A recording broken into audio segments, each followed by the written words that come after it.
Faced with a forced mating to her best friend, Willow Lupin defies ancient laws by choosing a total stranger, the enigmatic vampire successor, Valor. But her hand-picked protector has been stalking her from the shadows for years, driven by a dark obsession. As a brutal enemy emerges to claim her, Willow must decide if the man in her bed is her salvation or her most dangerous mistake. Chapter 1. I chuckled as I ran alongside Solomon, my speed far greater than his as I passed him up as we ran through the trees. We've known each other since we were kids, growing up knowing we'd both be alphas to our packs one day. That one thing we had in common gave us a connection that not many people understood, and he was my best friend. I slowed as we reached my parents' house. My father, Kieran, and Solomon's father, being his senior, stood outside with a grin as they saw me approach, far ahead of Solomon. "Too slow, SJ. I yelled at him as he came up. "You'll both be great alphas soon enough. And maybe mates too," Solomon suggested. "Dad," SJ growled at his father. "Come on, you can cook me something for lunch since you lost." "Again," I said, trying my best to ignore my father's stare. Solomon sighed, thanking me as we walked, my brother James running up to us so we could all take a much-needed break at my house. They had been softly hinting at a union between the two of us for years, but the hints were becoming a lot less subtle the older we grew. My house was a little way from the rest of the pack houses, and I preferred it that way. I liked being alone for the most part. "When are you going to tell him?" I asked Solomon as soon as we got inside. "I can't just tell my dad, Will. Do you know how often he talks about you? He swears we like each other," Solomon said. We both snorted at the thought, chuckling at the abstract idea. I smiled at the sight of my cousin Lily on the couch. "How did you get in here?" I asked, chuckling when she pointed to the window. I watched silently as James walked with Solomon to the kitchen, hand in hand, discussing what to make for lunch. James told me he was gay when he was 14, and our family has always supported him, but when I walked in on Solomon and James enjoying each other's company on my couch, I couldn't believe I hadn't realized they were together sooner. The way they looked at each other.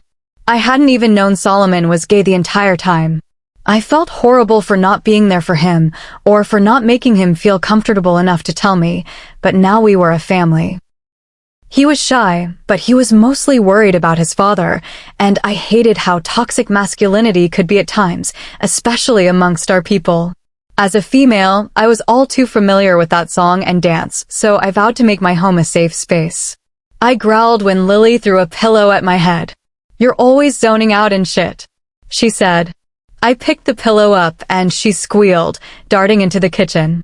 "You literally have no food besides a 2-month-old thing of oatmeal, sis." "What do you even eat?" James asked me. "Takeout or pizza," I said with a grin. "We're going to the store to get some groceries. If I'm going to beat you, it's going to be you in perfect health and fair and square," Solomon said, grabbing the keys to my Jeep and heading out the door. I chuckled as I got in the back seat, listening to blasting music the whole hour drive it took us to get to town. I got out of the car, a gust of wind coming my way and familiar scents hitting my nose, which had me spinning around quickly. I grinned at Giselle and Pierre, my family's longtime friends, who stared back at me, the faint smell of animal blood on them, so I knew they had been hunting. Being vampires, it was against their laws to feed on innocent humans, so their diets primarily consisted of animals. "Willow, it's been too long, sweetheart," Giselle said as she pulled me into a hug. "Congratulations on your mating," Pierre said, his white teeth flashing. I stared at him confused. "What?" I asked quietly in confusion. "Your father told me this morning that you and Solomon would be joining packs because the council is amending the laws. That's why we're in town. To be a witness to the mating. They need representatives of each logged species," Pierre said. I felt betrayal hit me first, anger second, but they both put a weight on my chest that had my wolf howling internally, demanding to come forward. I didn't know how to feel. "Oh, darling," they didn't tell her, Giselle whispered. I practically ran into the store, swinging the door open, missed the tall figure in the doorway, and crashed into them, a man steadying me with his hands. I looked up, staring into a pair of velvet red eyes. I growled at the unfamiliar vampire who stood in front of me. He had dark locks that hung just past his ears, and he was very tall, yet I could still see the power in his lean, muscular frame. I shrugged away from him, shoving him back and away from me as he stared at me. Willow. He's with us. He will be leading the coven after I step down, Pierre said as he zoomed forward, distancing me from the stranger who'd yet to say a word, his eyes watching me without shame. Who is he? I asked as I stared at the strange man who stared right back. The chiming of the store's entry bell caught my attention, and a fuming Solomon stole my gaze as he pulled his shirt off and ran into the dense trees outside the store. James came in, tears evident in his eyes, and he looked at me. He looked hurt. James. What happened? I asked. He growled his frustration and took off after Solomon, the pain in his features clear. Lily stared at me, a sadness in her eyes. They told him, Alexander is calling right now. For you both to get your titles tonight, you have to take a mate who is also a successor, or you won't receive them at all. They want our people to merge, she said. I stared at her, stunned, and the next thing I knew, I was in the car and back in our packlands. I growled as I stormed into my parents' house, seeing Alexander, the head councilman, as he stared back at me. I take it you know what's happening? He asked. He accepted the look I gave him, clenching his jaw before looking back up at me. Willow, my mother said, her stern voice breaking the silence as I struggled for words. How could you let this happen? You come around here all the time and couldn't at least warn me. You know I don't want a mate. Especially Solomon, he is my best friend. I yelled at him. Then you should have no problem mating, my father said as he entered, Katrina and Solomon Sr. following him in. I stared at my mother, her eyes reading mine. You're okay with this, I whispered in disbelief. They changed the law. Alexander tried, but there's so much danger with hunters, and our population isn't as secure as it once was.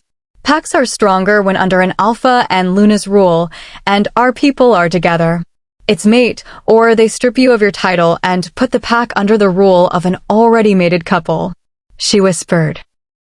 I stared at Solomon as he walked through the door, Pierre and Giselle following, their guest with them, his piercing gaze fixed on me. SJ. It's fine. Let's do this. Get it over with. He growled out to me as I neared him. No. One of us should get a shot at happiness, I said quietly as I gripped his hand. I'll mate tonight if I have to, but not Solomon. He and I are just friends, I said to Alexander. He looked at me in confusion, and everyone turned to me in shock. The only qualifications are that my mate must be a successor, right? I whispered as I asked quietly. Alexander nodded, and I stared past him, those velvet red eyes staring back, as I hoped I wasn't making a mistake. Then him. I'll mate with him, I said as I stared at the man on the far side of the room who stood near Pierre. Chapter 2. You want Valor? As your mate, Pierre asked in disbelief. He's your successor, right?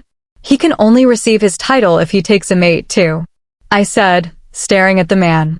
But she's right. He spoke. His voice was deep and smooth and velvety, just like his eyes, but it didn't make me any less annoyed at the entire situation. He stared at me as if he wanted to say more, but he held his tongue. Then it's settled, I said, shutting everyone up. My father looked enraged. He is a stranger, he growled. You had no problem forcing me to mate a minute ago, but the second I change your plans, you want to get mad?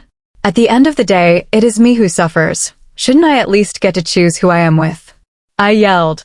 My father veered back in shock at my words. Willow, you will watch how you speak to your father, my mother growled. I knew she wanted to be mad, but she looked broken. I bowed my head in respect to her status as Luna, my father turning away from me. Alexander, they are not even the same species, my father said, protesting.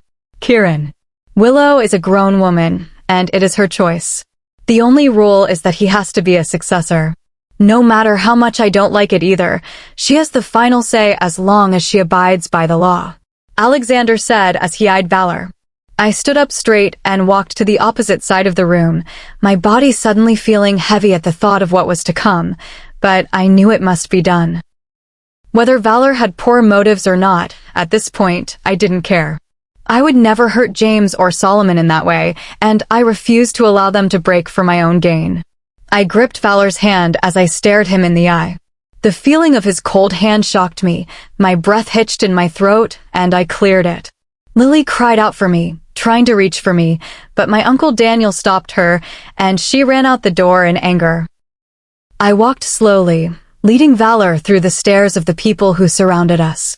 My father's eyes were livid, and my mother was crying in my father's arms, his stare never leaving mine as I exited the house, Valor behind me.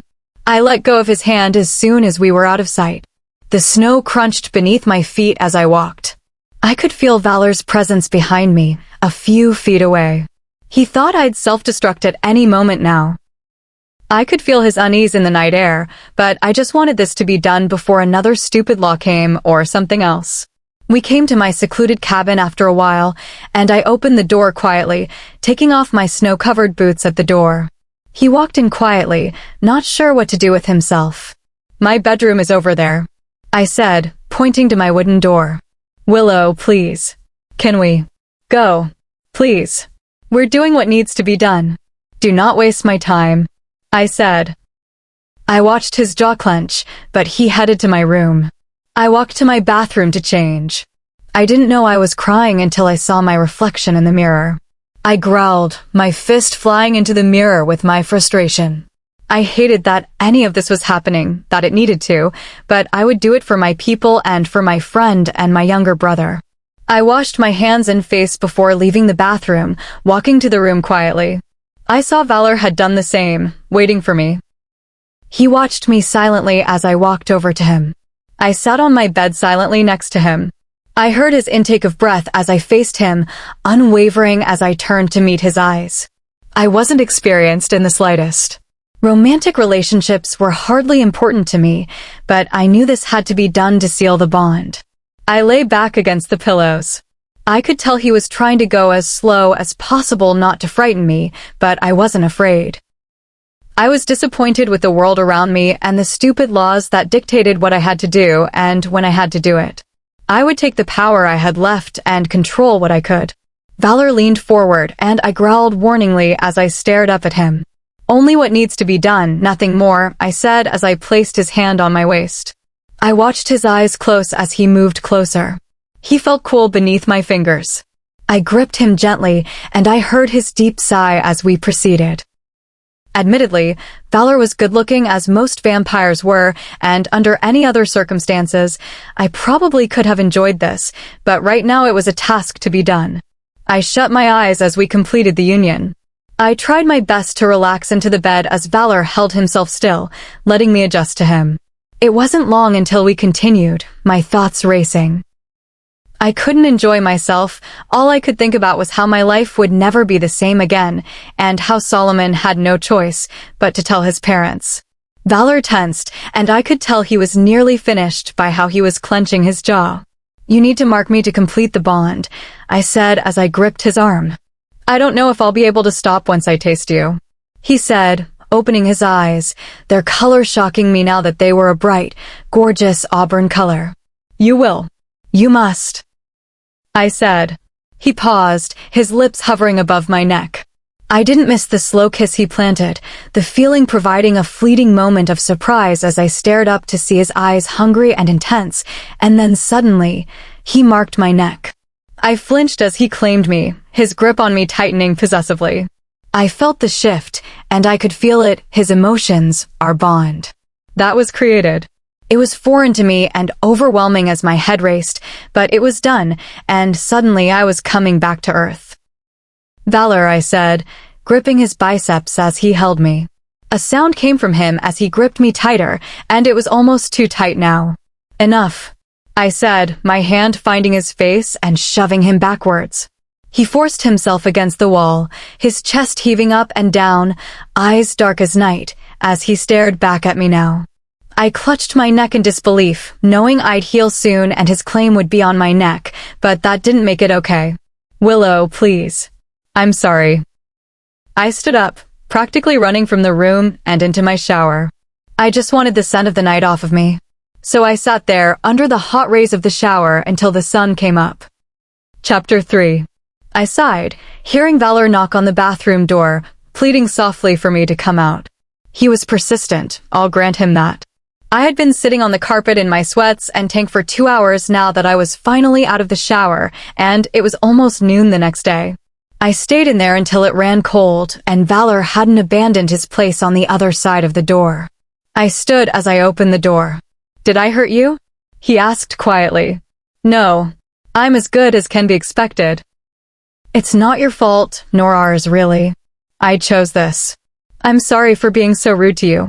I know you were trying to make it as easy as possible for me, but I have a knack for making things a challenge, it seems. I said to him lowly.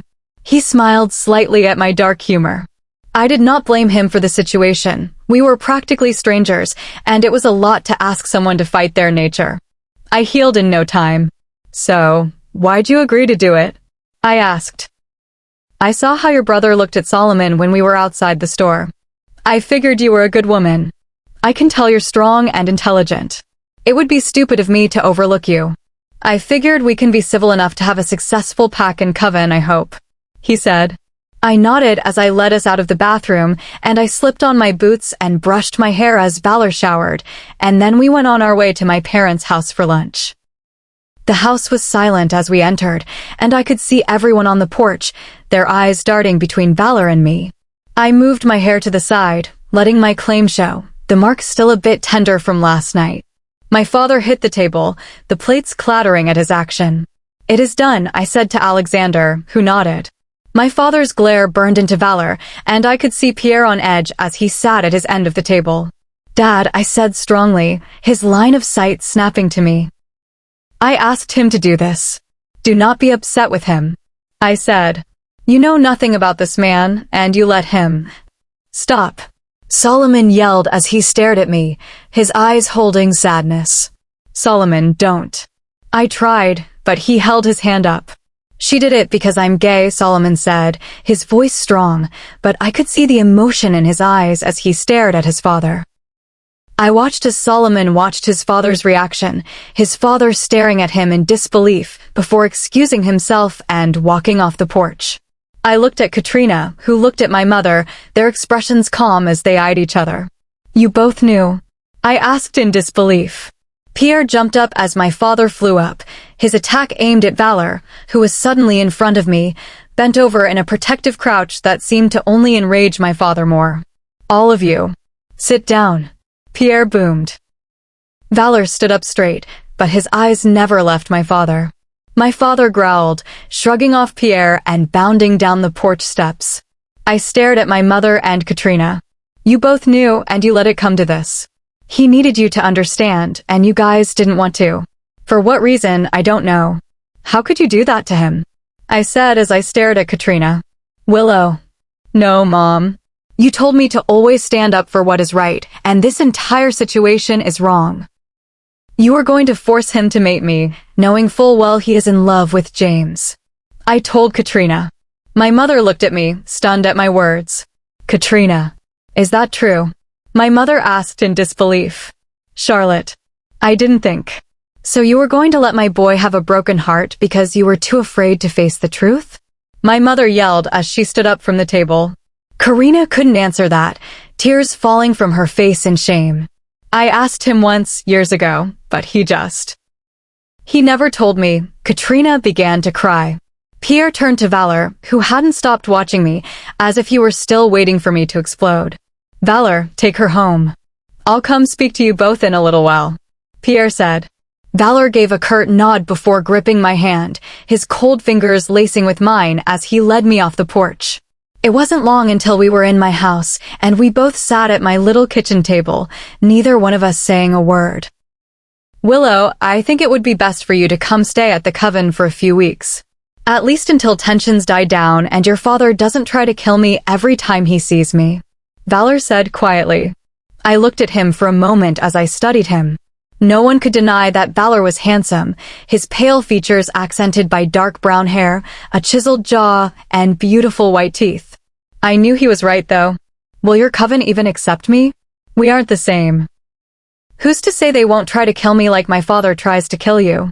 I asked. They won't touch you. I won't let them, whether they like it or not. You're their leader now, and they will have to accept you. And they know better than to touch my mate. He answered. The word nearly made me flinch, especially how he used it so assuredly. I need to lay down a few rules, though, I said. He looked at me silently, then nodded.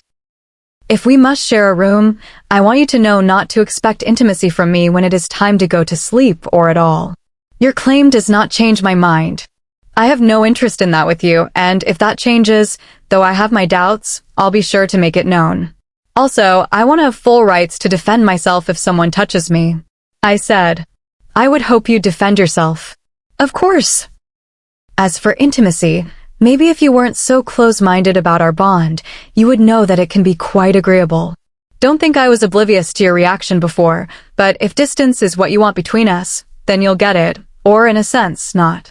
He said, smirking as he looked at me and then stood up, my jaw dropping at the audacity he had. Chapter 4. My mom stared at Valor as I packed my bag, her eyes trying to read him as he moved undeterred, placing another of my bags in the back of my truck. Mom, he's not going to hurt me. Besides, even if he tried to, you know, I could take him. I said. Valor turned at that, his sights lingering on me for a moment, and he almost seemed enthralled, but my mother came up as she put herself between us. You listen to me. If I find out you're hurting my daughter, or using her for your own amusement, or you've harmed her in any way, you will answer to me. My mother growled. Mrs. Lupin. You have my word, I will not harm Willow in any way. She is my mate now, and I will protect her with my life. Valor said. I stared at him because I could tell what he was saying was true. I was surprised when my mother hugged him, and I walked back into the house, my suitcase rolling behind me. Valor flashed me a reassuring smile, the whole gesture catching me off guard as his smile lit up his face.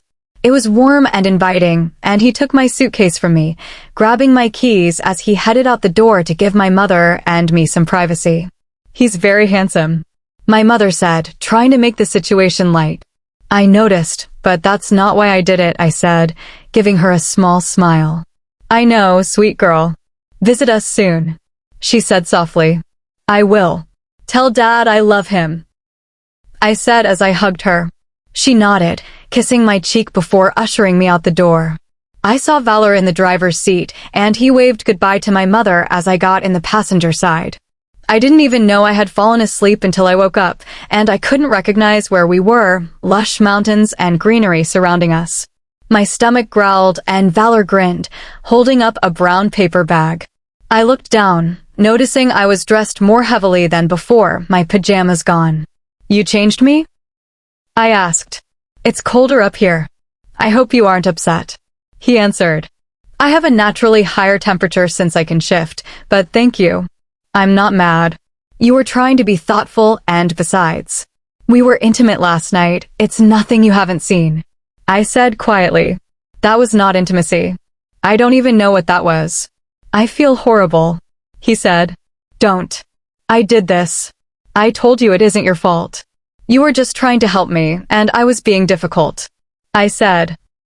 He stood quietly as we turned into a dirt road, trees lining either side of it as we climbed up the mountain. We pulled into a driveway, and I was stunned at the gorgeous house in front of me. The house was made of wood and cobblestones, beautiful and huge, with wide windows. You live here? I asked in disbelief. Valor laughed as he nodded, opened his door, and suddenly, he was a blur at my door, holding it open for me. I was shocked at the rate at which he'd moved. I knew his kind were fast and strong, but seeing it unfold before my eyes almost seemed like I had imagined it. Pierre never moves that fast, I said. Because I am not a show-off. Pierre's voice chimed. I grinned at the sight of him and Giselle. I wasn't surprised they had gotten here before us. We had to travel by vehicle, and the roads didn't allow shortcuts like moving through the forest would. Well, we're going to go finish hunting. Make yourself at home, sweetheart, Giselle told me as she pulled Pierre behind her. I closed my eyes, breathing in the fresh scent of pine. I also smelled sweet musk and a smoky earthiness that grounded me, and it took a moment for me to realize it was Valor, and I was wondering how I hadn't noticed it before. "I take it you like your surroundings," I heard in Valor's deep voice. I opened my eyes, nodding as he beckoned me inside. I let my eyes wander over the beautiful interior of the house, marveling at the high ceilings and dark wood. I turned as an unfamiliar scent hit my nose, and I watched two figures come in from what I assumed was a deck. Pierre told us he took a mate. He didn't say she was a mutt. The woman said, her fangs glinting as she hissed at me. I let my canines elongate, not backing down as I growled at the tall woman who was a few inches over me as we drew closer. She smirked at my bravery, her eyebrow arching as she grinned down at me with scarlet eyes. "I'm Raven," she said, crossing her arms in front of her as her mid-length black hair moved around her. "Willow," I said. "I've never seen a female shift," Raven said as she eyed me. "I only shift when I want to, so don't hold your breath for a performance," I said. Raven went to move towards me, a rumble-like sound coming from Valor as he placed himself in front of me. "Cassius, Raven, leave us. Now." Valor spoke calmly, but his tone left no room for question, and it was almost impressive to watch. Without another word, she turned, exiting the house, the man giving me a reassuring smile before he went with her. I felt like running. I needed to feel the earth beneath my feet. Something constant and never wavered, the opposite of my current life, which seemed to have turned upside down. I took off my boots, then my socks, then my pants, Valor watching me in confusion before he turned away as his line of sight found the wall. I took my shirt off quickly. I covered myself after disrobing, and I walked outside, Valor following me, failing to hide his curiosity to watch me turn. I walked past Raven and Cassius' stunned stares, picking up speed quietly until I leapt over the deck railings altogether, landing a few yards down into the snow. "If you want to see that bad, you're going to have to keep up," I warned with a smirk to Raven, sending her a wink before I bolted into the trees. I could hear all three of them behind me as I began to gain speed. I had to admit they were fast, but both my parents were alphas. I was faster. I closed my eyes, letting my senses guide me as I ran, feeling the familiar sweet heat of the shift roll over my body, and suddenly I was on all fours, my paws pounding into the snow as I weaved in and out of the trees. I could smell Valor. His scent reminded me of the earth. It was clean yet masculine and slightly sweet. I found it unwise and wanted to commit it to memory. He was my mate, and I should know it anyway, but it was pleasant as well. I turned, seeing him in my peripheral vision as we ran. I could smell fresh water, and I could hear it too. I slowed as we came to a waterfall. Steam rising from the surface told me it was warm. I shifted human, not caring about my lack of clothing anymore, grinning at Valor, who read my daring expression. I ran forward, letting out a chuckle before jumping into the water, allowing the hot water to soothe my muscles as I stood under for a little while before coming up for air. I looked at the edge of the water where Raven, Cassius, and Valor looked at me as if I was crazy, but in the best way, with grins on their faces. "I thought you were badass vampires, not chickens," I yelled with a grin. That was all the coaxing they needed before they joined me in the water. Maybe this wouldn't be so bad after all. Chapter 5. Valor gave me his shirt after we had gone swimming, and now he and I were walking back to his house slowly as we talked. Raven and Cassius left to hunt because it was almost dark and few animals were nocturnal. "You know, you look even prettier when you aren't frowning," he said as he held the door open for me. I rolled my eyes, laughing as I shoved him playfully, and he gripped my hand, pulling me closer, his maroon eyes staring into mine as he leaned toward me. I hated that I was just as curious, but I found myself slowly recognizing that an attraction to Valor had begun to bud in me. He moved close, his lips grazing his mark softly, a warmth running through me as I gripped his shoulder on instinct. The sensation clouded my mind as a spark of connection welled up in me. I knew this was our mate bond, pushing us to grow closer, mentally and physically. I stared at Valor, not even realizing we were inside now. We stood close to the door that had long been closed. Don't you need to go hunt? I whispered a breath away from him. I could feel the unspoken tension between us, and my skin tingled with anticipation. The only thing I want is right here, he said, his eyes burning an amber color, and I felt his lips lingering as if he were waiting for permission. He was my mate, and I found myself beginning to wonder how it would feel if I gave in to this ever so slightly. I had yet to kiss him, and yet he had me on edge. It seemed, if it was the mate bond, I didn't care at this point. It wasn't what I initially wanted, but this was the present, and I felt good about it, and I trusted Pierre's judgment. If he were his successor, he had to have a good head on his shoulders, and I trusted that and Valor. There's something about him I find myself drawn to know more of. I tilted my head up, letting my lips graze his lightly before initiating our kiss entirely. I smiled softly at the feel of his lips against mine, happiness bubbling in me as we kissed. Still, things began changing as Valor soon began to show eagerness in our kiss, holding me close as he pressed himself against me, his affection evident as he started kissing me. He tasted unusually sweet, his aroma and taste wrapping around me like a glove. He moved his kisses across my jaw, my grip on him tightening as I relished in the feeling, and then as soon as it began, it was gone. I looked up to see Valor in my father's grip, my father's eyes obsidian black, as he growled in Valor's face, and the next second, he was shoving him back. You could hear the scuffle as he pushed Valor, my father's growl filling the room as he held his arm against his chest, but that didn't stop him from using his imposing size against Valor, who was slightly leaner. I stepped in, intercepting my father and shoving him away from my mate. I stood before Valor, my eyes darting only to the side as my mother, Giselle, and Pierre ran in, my Aunt Alina and Uncle Daniel following shortly. My father looked at me in disbelief. Willow, move. I will no longer let this leech force you into anything. My father growled as he stared at Valor. I kissed him, I said. I watched my father's expression morph into disgust as he stared at me. You want to be with this stranger? It's like I don't even know who you are anymore, he said. Kieran, please calm down. You came here to see your daughter.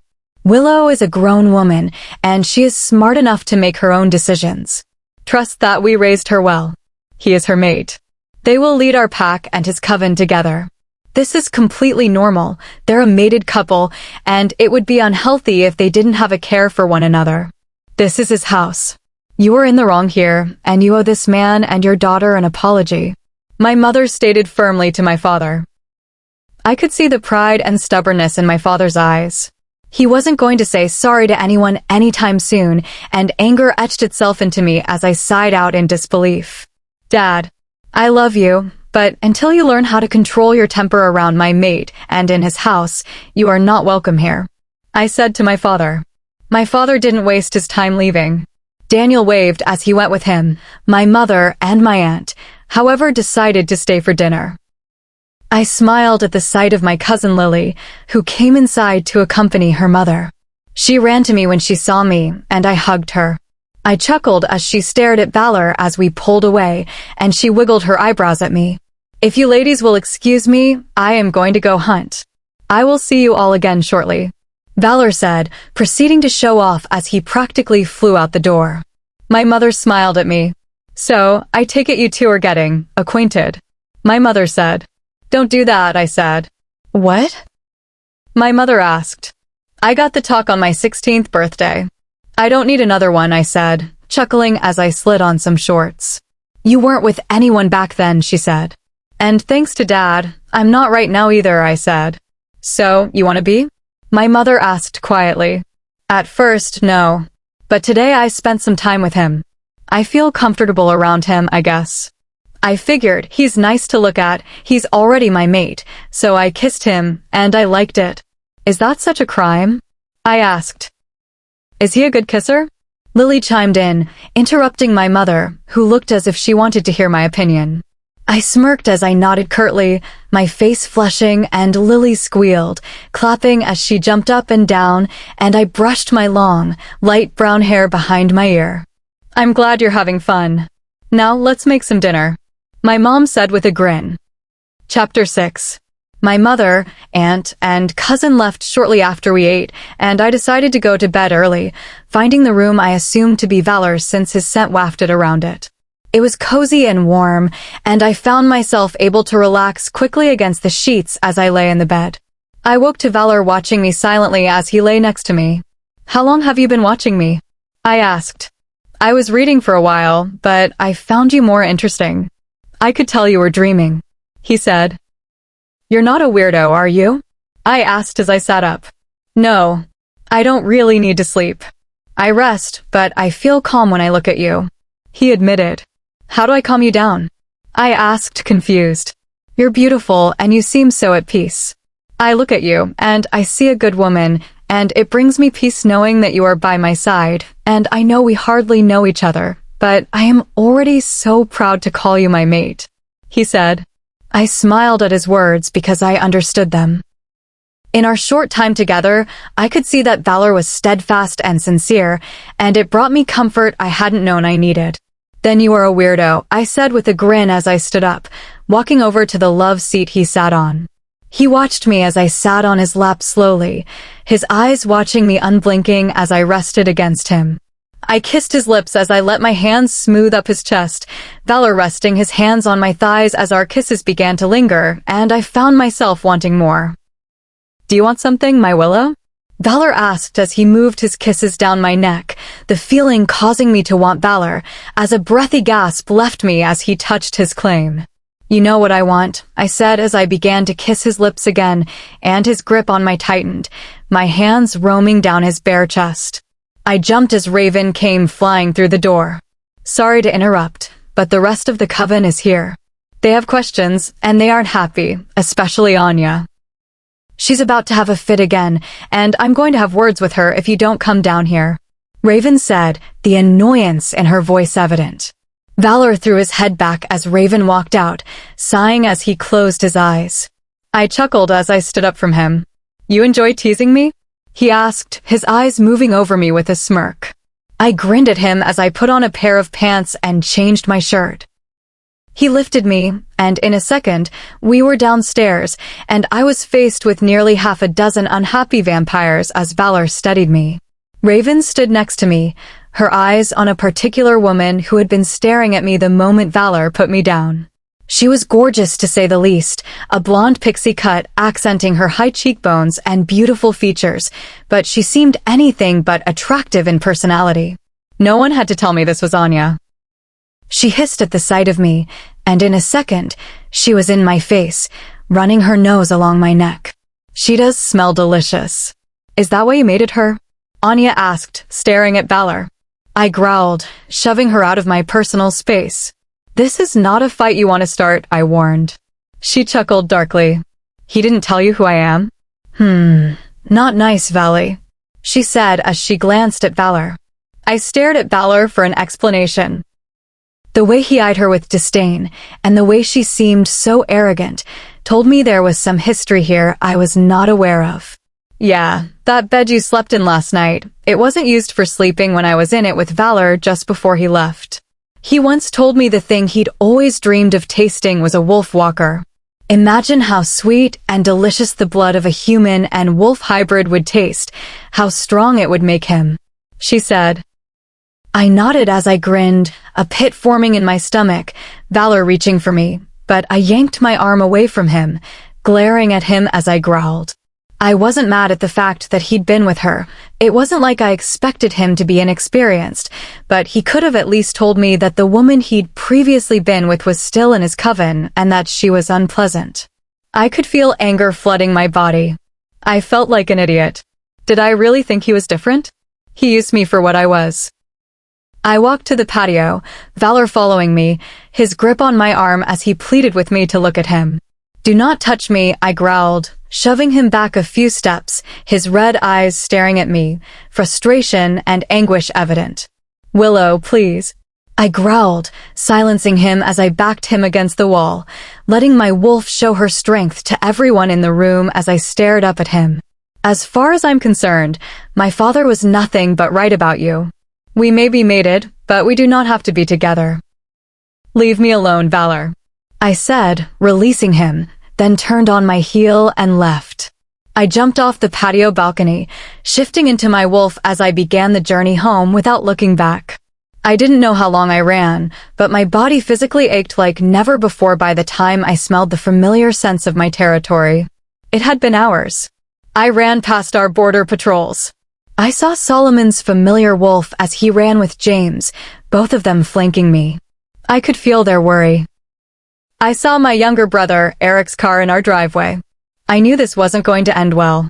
If you thought my father had a short temper, Eric was even worse, which is why he spent the majority of his time alone and traveling. I slowed as I reached the house. I could smell Pierre and Giselle nearby, and I growled as I was reminded of Valor. I shifted into my human form, grabbed an oversized shirt from the porch steps, slipping it on as I walked inside. My mother saw my face, and she stood up immediately. "I'll kill him," she said. "What happened? Baby girl? What happened?" My dad growled. Pierre looked at me, confused, whereas Giselle herself looked torn as she waited for me to explain. "He just wanted my blood." "You were right," I said. "No, there's no way. Valor wouldn't. He's not like that," Pierre said. "Well, he did." I growled as I stared at him. "I'm going to kill him." I heard Eric's voice, him walking into the room as he growled. "Not before I do," my father, Solomon, Eric, and James all said in unison. Chapter 7. Solomon got to him first. Valor was alone. Was he stupid? Did he seriously think he was going to walk away from this untouched? Was he that unwise? I watched through the window as my family surrounded him. Eric struck him first. I knew it wasn't easy to end a vampire, but they would succeed eventually, and I immediately felt guilt as my breath began to come rapidly. I could see Pierre in my peripheral vision. "Willow, that is your mate. Are you really going to let them hurt him?" he asked. I growled at Pierre. I could see Valor. He wasn't even fighting back. "Why?" I winced as they began their assault. My wolf howled at me. No matter what he did, he was still our mate, and I did not want to see him harmed. I didn't even realize I was moving until I was outside, my legs carrying me as fast as they could, pushing past the huge bodies of my brothers. I fought past Solomon and my father and reached Valor, shielding him. I landed above him, tears in my eyes as I stared down at him. His face was bruised as I clutched him against me. "Why would you come here alone? Why aren't you fighting back?" I asked. "I'm starting to wonder that myself," he answered honestly, blinking away the disorientation as I stared down at him, pulling back slightly. I winced as he rubbed his jaw before standing up at an alarming rate of speed, placing me down gently in front of him. "Willow, move," Solomon growled. "No, you aren't going to hurt him anymore. He's still my mate," I said strongly. "Why shouldn't we end this?" My father growled. "Because he's in love with her," Pierre said. I turned in confusion, turning to Valor, who had his head bowed, eyes on mine as he nodded after it seemed I had been staring at him for ages. "They've just met." "That is ridiculous," my father growled. "Willow has just met Valor, yes, but he has seen her many times before," Pierre said. "What does he mean, Valor?" I whispered as I stared at him, his scarlet eyes boring into mine as he smiled as if recollecting a moment, closing his eyes. "You were 18. It was almost 3 years ago on your birthday. You went for a run with Solomon in your human form. I wasn't part of the coven back then. That's why your parents don't know who I am. I used to hunt rogues in my past life. I could smell your scent from miles away. Cinnamon and warm vanilla. I knew I felt a pull to you. I waited in the trees for hours, following you quietly for miles, but then I heard you. Your laugh. It was literal music to my ears, and when I saw you, you were the most beautiful thing I had ever seen. The way your eyes twinkled when you did something you loved. It amazed me. You see the beauty in everything around you, no matter how bad the circumstances. When I was first created, I hated what I was, and I became so dark I didn't even think I had a soul or a purpose. But the moment I saw you, I knew I found it. I knew I would keep you safe even if I couldn't ever be with you the way I wanted. I watched you almost every day after that. Pierre found me not long afterward while he and Giselle were hunting. He helped me become better and helped me learn. Valor said. It was dead quiet. I was stunned as I stared at Valor, his eyes opening as he looked at me as if he had been reliving a memory. When I bumped into you at the store, I whispered. He nodded. You were so much more mesmerizing up close. I was at a loss for words. I never meant to hurt you in any way, Willow. Anya was a distraction for me. I found myself lacking control around you. I am so sorry for everything, and I completely understand if you don't want anything to do with me.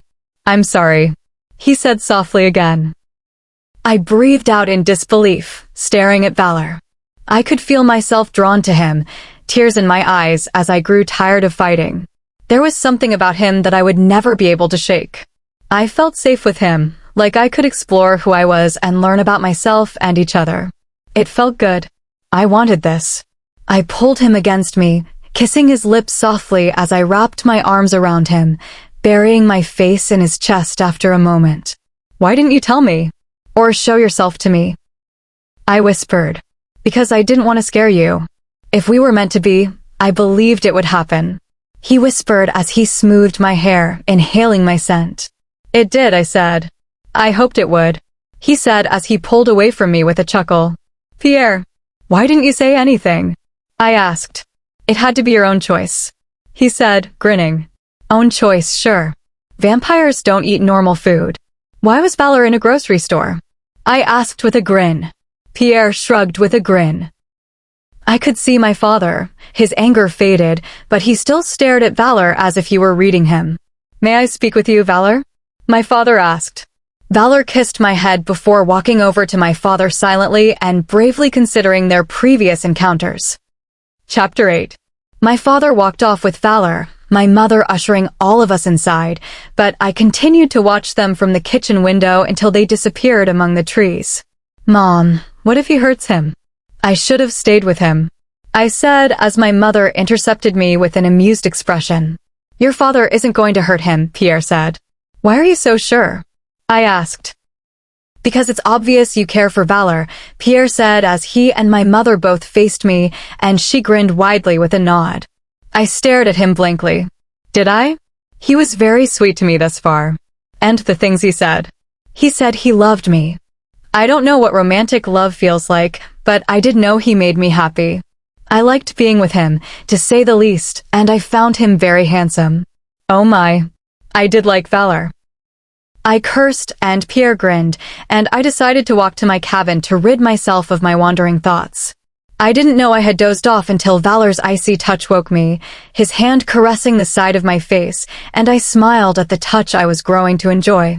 You're alive, I said as I stood up, hugging him to me. I am, he said, grinning as he hugged me back, his arms winding around me. I wrapped my arms around him, kissing him lightly and relaxing into his touch as I pulled away, inhaling his scent. Why didn't you bring Raven or Cassius? I asked. Because I wasn't looking for a fight and I don't want to hurt your family. He answered. They were trying to harm you. You should have at least defended yourself. I whispered as I walked him to my room, pulling him onto my bed and lying down as he sat up against my headboard. He chuckled, shaking his head as he stared down at me, a peaceful silence filling the room. So you watched me all those years, and I never once saw you or noticed you, I whispered into the darkness, feeling Valor's hand smoothing over the small of my back as he lay facing me now as we talked. Twice. You saw me once from your window. I stood in the trees, but it wasn't long. And then on your birthday. Valor said quietly. I thought that was a dream. I even told Solomon about it. He thought I was seeing things because I had been training so hard. I said, you were looking right at me. Gosh, you looked so gorgeous. Your lips were pouted, your hair tousled with lack of sleep, and you squinted, and I knew you saw me, so I hid in the trees. He said. I looked up at Valor in the darkness, his beautiful crimson eyes barely visible. What did my father tell you? I asked. First, he asked me an insane amount of questions, and then he thanked me. Valor said. What? I asked in disbelief. Valor nodded. He knew I had protected you. Your smell wasn't only enticing to me. There were other rogues and vampires. You are a female shifter, Willow. You were a very sought-after woman. I stopped every single one of them, he said. It clicked for me. There'd be times when Solomon and I, or other pack members, would find dead wolves in the woods. I looked at Valor quietly, gripping his hands in the darkness. Sleep next to me, I whispered. Valor tucked himself under the covers with me, my heated body meeting his icy one to form the perfect temperature. Valor stared at me as he lay on his side. I kissed him softly, angling slightly so I hovered over him. Valor's lips never left mine as I relaxed against him. I was aware of his presence beneath me as we continued to kiss, the slight movement causing affection to course through me, and I sighed out as I tried to imagine how a proper bond would feel with him. I laughed with Valor, him burying his face in my neck, the vibration of his laughter moving through me as he inspected my head with a light touch of his hand. I smiled up at him, wrapping my arms around him as he looked at me. My body hummed with anticipation, my wolf needing to feel her mate, me wanting Valor as close as possible. I placed my hand against Valor's chest, pushing him until he was on his back once again, resting his head against the pillows. I leaned into Valor, guiding me to him, the feeling causing me to grip his shoulders as I sighed out, as he seemed to hold all parts of me. Valor's sighs filled the room as we embraced, Valor kissing me slowly. I could feel Valor's lips against his claim. Willow, he whispered, looking at me with intensity. I smiled, wanting to satisfy him fully. I knew he cared for me in more ways than one.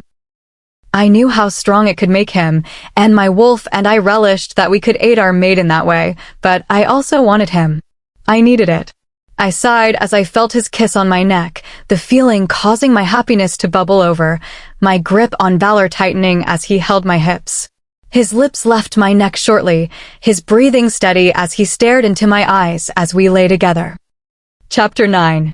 I smiled as I lay with Valor, his fingertips tracing the length of my arm as I rested against his chest. We need to get up, I whispered, Valor's deep ruby eyes looking at me as he grinned. Only if you promise to get ready with me, he answered. I sat up, the sheets falling around me, Valor watching me quietly, his eyes on me. So perfect, he whispered. After getting ready with Valor, we decided to join my family for breakfast. I smiled as I walked hand in hand with Valor, last night's events still fresh in my mind. I felt good. I felt happy. Valor stopped just outside my parents' home, putting his finger under my chin as he brought my lips to his. I smiled at the sweetness of the gesture. Happy birthday, he whispered to me. I kissed him softly, smiling up at him.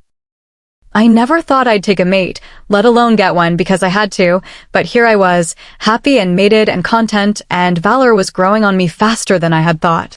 I smiled at the sight of Solomon and James, hand in hand as they walked up the porch steps, and I greeted them with a happy hug. Valor held the door as we all entered. Valor sat with me on the couch, me tucked against his chest as I ate. How old are you? I asked quietly. I knew both vampires and werewolves aged much more slowly than humans. After some time, our years passed normally until we matured around 18, and then we began to age more slowly. In contrast, vampires aged slowly at the time of creation, and then aged more slowly thereafter. Valor chuckled. I'll be 62 soon, he said. Wow, you don't look a day over 25. I said, laughing as I touched his smooth skin. I laughed, setting my plate on the coffee table in front of me. So, does that make you my old man? I asked. Valor rolled his eyes, kissing my lips once before standing up with me in his arms after I finished my meal. I grinned when I saw my family in the kitchen, my mother lighting the candles on a cake as we approached the dining table. Valor set me down in front of it, smiling down at me as everyone began singing.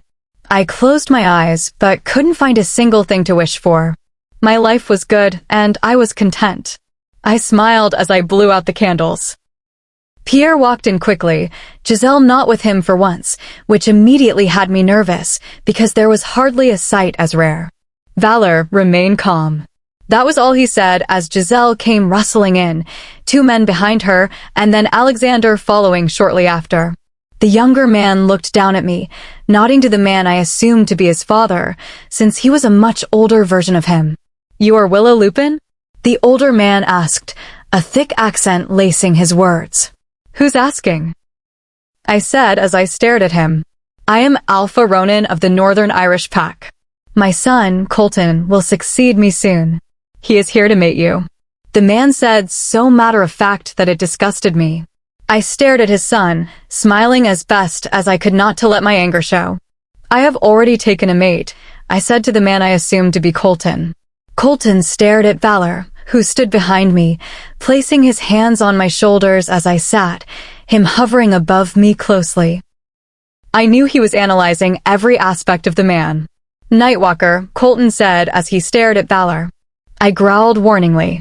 Be quiet, woman. You will speak when spoken to, Colton said. And that's when I stood up, Lily immediately at my side, her soon-to-be my beta, and she was unwavering. Valor's body had tightened like a spring ready to explode with force. I had never seen Valor be aggressive in any way, but I had a feeling it was for a reason. He knew what he was capable of. I don't know what era you still live in, but in this house, men and women are treated as equals. After tonight, I will be alpha to this pack, and I will speak as it. You are free to go now, I said, pointing to the door. The man stared at me, fire in his eyes, and I could see Valor, his body tense as he posed himself in front of me instinctively now as he eyed the men. I want her, Colton said to his father, growling as if he were throwing a fit. Well, when you're ready to speak for yourself and not hide behind your father, my name is Valor Black. Valor said, turning toward me, not even hesitating as he pulled me against him and kissed me in front of everyone. His lips moved against mine slowly, his hands on either side of my face as he did. He pulled away, kissing my lips once more before he released me, leaving me out of breath. Now you can say it, Valor said, turning as he faced Colton. Chapter 10. Valor had to end this. It was the only way he could win the challenge, and the fact that Valor seemed not to be nervous at all had me worrying. While Colton was in the yard stretching and hyping himself up, Valor was sitting across from me at the table, eating a slice of cake. What are you doing? I asked as he finished the last bite. Enjoying myself, he said with a grin. You don't even eat food, I said. Not for sustenance, but I can for taste, he said. How are you so relaxed? I asked. You haven't seen Valor in combat. He is confident for good reason, Pierre said. Valor stood up as Alexander walked in. Valor walked out with Alexander, Pierre, and me glancing at each other before we hustled outside.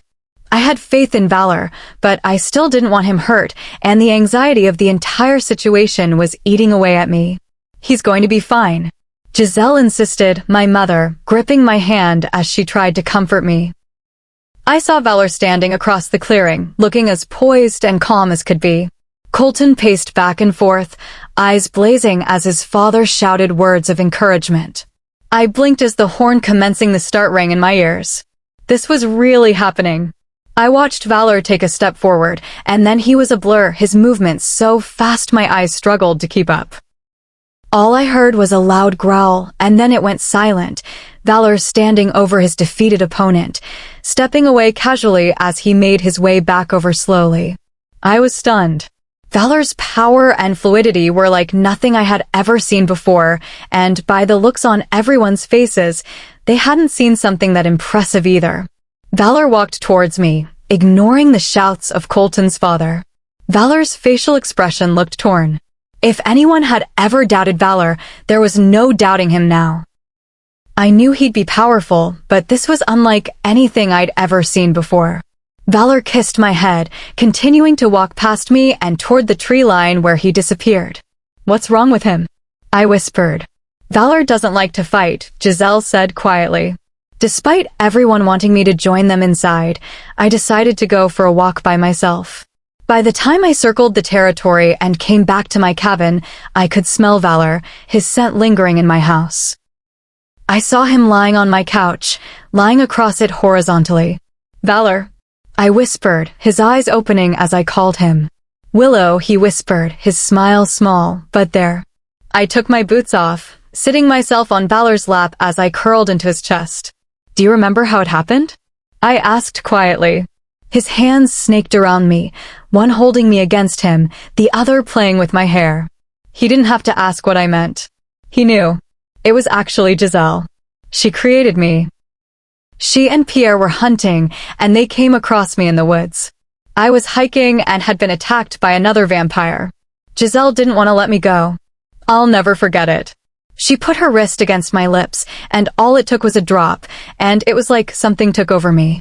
Everything seemed so foreign, and then every part of me hurt. I felt like I was on fire, and then when I woke up, I was this. He said quietly. I went to speak, freezing at the sound of my window being hit. Valor had wrapped himself around me in a second. The sound of glass shattering had my wolf on edge, ready to defend ourselves and our mate if needed, as it went quiet for a moment, and we both stared around. I could smell the scent of blood. Human blood. And then I saw them. 3 males. All vampires, all staring directly at me. Valor backed me against the door, positioning himself in front of me.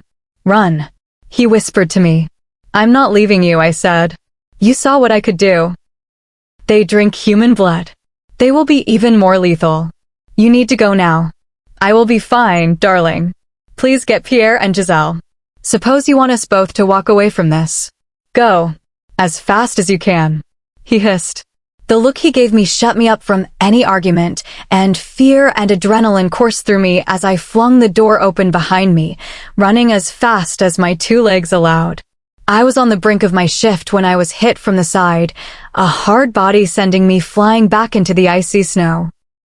I growled, the man above me laughing as he easily overpowered me, his vice grip on my wrist pinning them at my sides. I struggled as he bent down, running his tongue over my pulse, hissing out a sigh as he smiled. I screamed as he bit down on my shoulder, pain blossoming as he held me down. I managed to bring my knee up, catching him and shoving him off me as I found my way out from under him, but his speed was far greater than mine, his strength outdoing my own as he gripped my waist, tugging me to the ground. I realized he wasn't going to let me go, and I growled against him, his laugh sounding at my attempts at trying to get away. He gripped me by the neck, and his fangs sank into my shoulder now. I couldn't breathe, pain flooding my body, and my consciousness hanging by a thread as he hurt me. I stared up at him, unable to move, paralyzed with fatigue. The last thing I saw was him being pulled away from me with immense force, blood spattering across my face, making me blink slowly as the bitter taste of iron on my tongue shocked my senses. The last thought I had was of what the man above me had just done to me, for his blood was now on my tongue, and now I knew. All it took was the bite and 1 drop, and it was like someone had lit a match against my skin because I was on fire as a scream ripped from me, and that was the last thing I felt before my body gave into the darkness. Chapter 11. I sat up slowly, stretching my stiff limbs, the memory of what happened lighting a fire under me as I hustled off the bed I was in, my body colliding with the dresser as I struggled to slow myself down, and I nearly hit the floor. I cursed as I realized what had just happened. That was new. I looked into the vanity mirror, gasping at my reflection. My skin was near perfect, with no redness or flush of color as prevalent as before. My eyes burned blue still, flecks of red hinted in them, causing them to have a purple hue. Everything seemed so much more vibrant and fresh, and I could smell everything. And then it hit me. His scent, the smell, made my mouth water as it had become my favorite. My mind went to him, and everything in me demanded to see him. Valor. Was he okay? Was I okay? I walked downstairs slowly, standing at the bottom of the stairs to see my family outside on the porch. I slid the glass door open quietly, my family's curious glances looking my way. Giselle was in front of me in a second, her hands smoothing over my cheeks and gripping my hands as if she were making sure I wasn't going to sink my teeth into anyone. How do you feel? She asked. Good. I feel the same as before, just about 1,000 times better, actually. I said. She let me go slowly, and I inhaled, turning in the direction of Valor, who stood against the railings.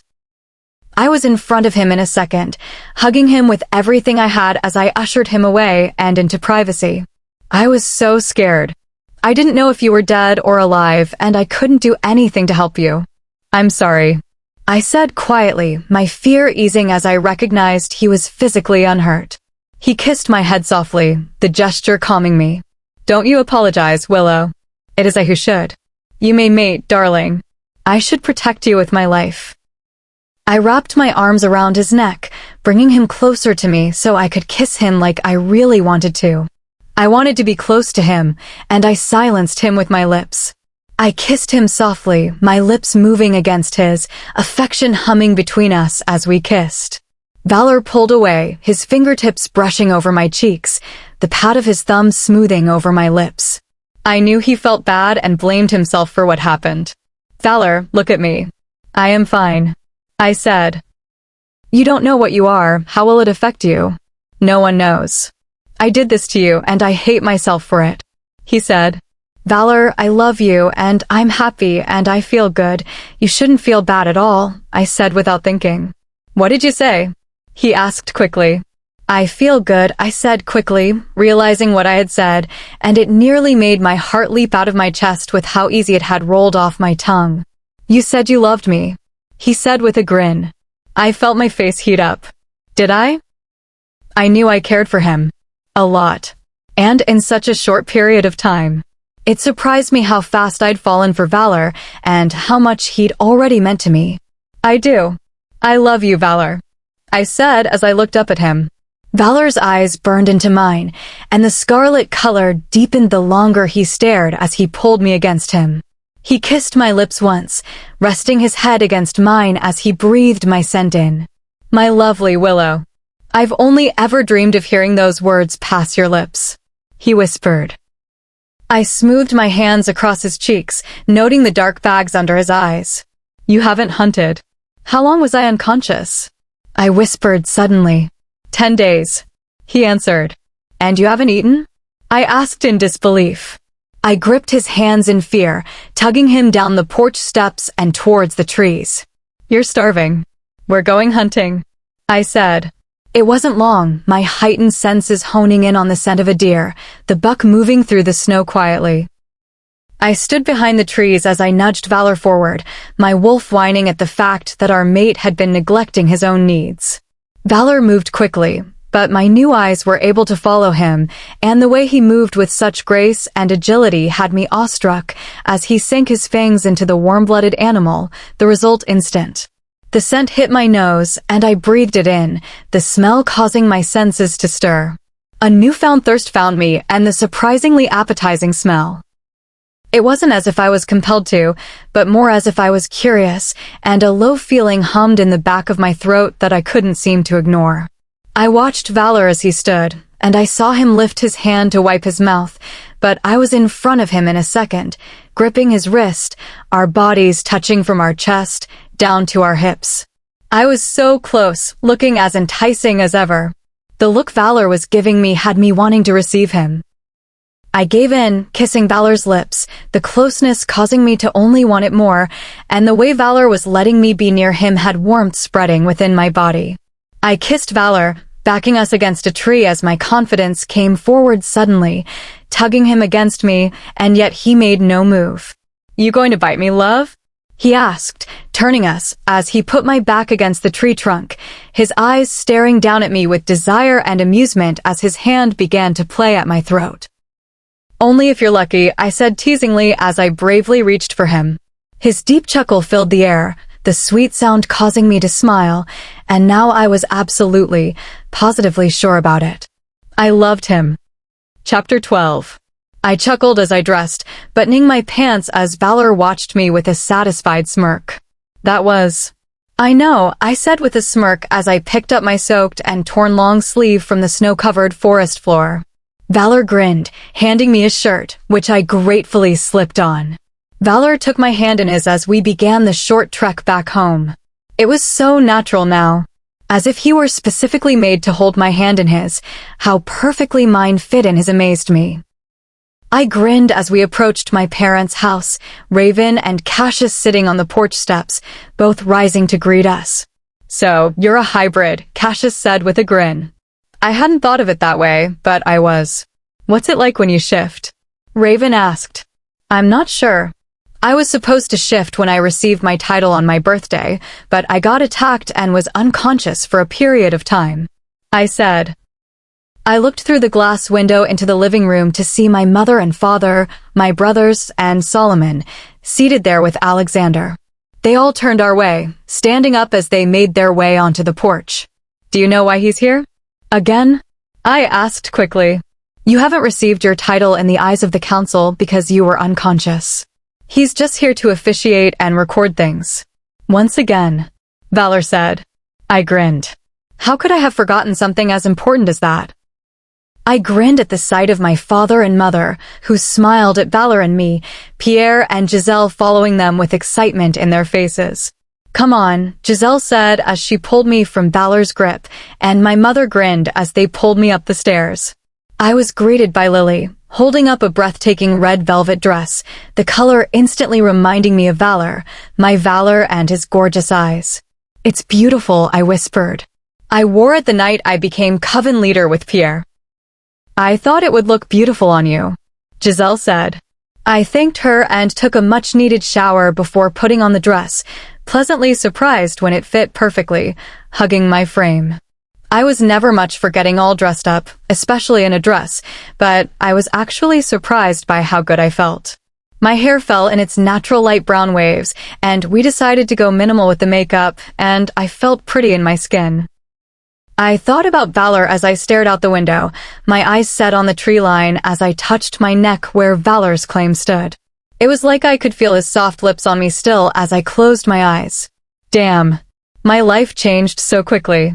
I sighed as I smiled. Who knew it would have been a good change? One I hadn't known I wanted. My mother's voice brought me back to reality. Willow, my mom asked. What? I whispered. She smiled at me knowingly. You love him, she said. I smirked as she and Giselle exchanged glances, Lily grinning from ear to ear. He's wonderful, I said honestly. I can't wait for you to have a pup, Lily screeched.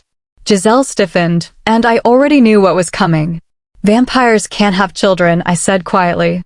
It's exactly why Giselle had never had any of her own. It saddened me. She would have been an amazing mother.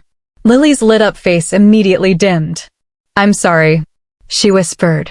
Giselle gave her a reassuring smile, and I stood. Let's get this show on the road, I said. I walked downstairs, my father standing there in nothing but black dress pants. Valor and Pierre are wearing the same simple pants. My brothers, Solomon and Alexander, stood dressed in similar attire. I smiled at the sight of Valor. His usual messy hair was slicked back, his chiseled features more prominent, his obvious good looks on full display. I watched his facial expression change as his eyes took me in. Isn't she the most beautiful thing you've ever seen? Valor said aloud to no one in particular. He flashed me a smile as he took my hand, kissing my knuckles softly. You look very handsome, I told him honestly, letting my eyes travel over his well-toned muscles and back up to his face. I kissed his cheek softly, his eyes closing as he rested his hand on the small of my bare back as I pulled away. I love you, I said in his ear.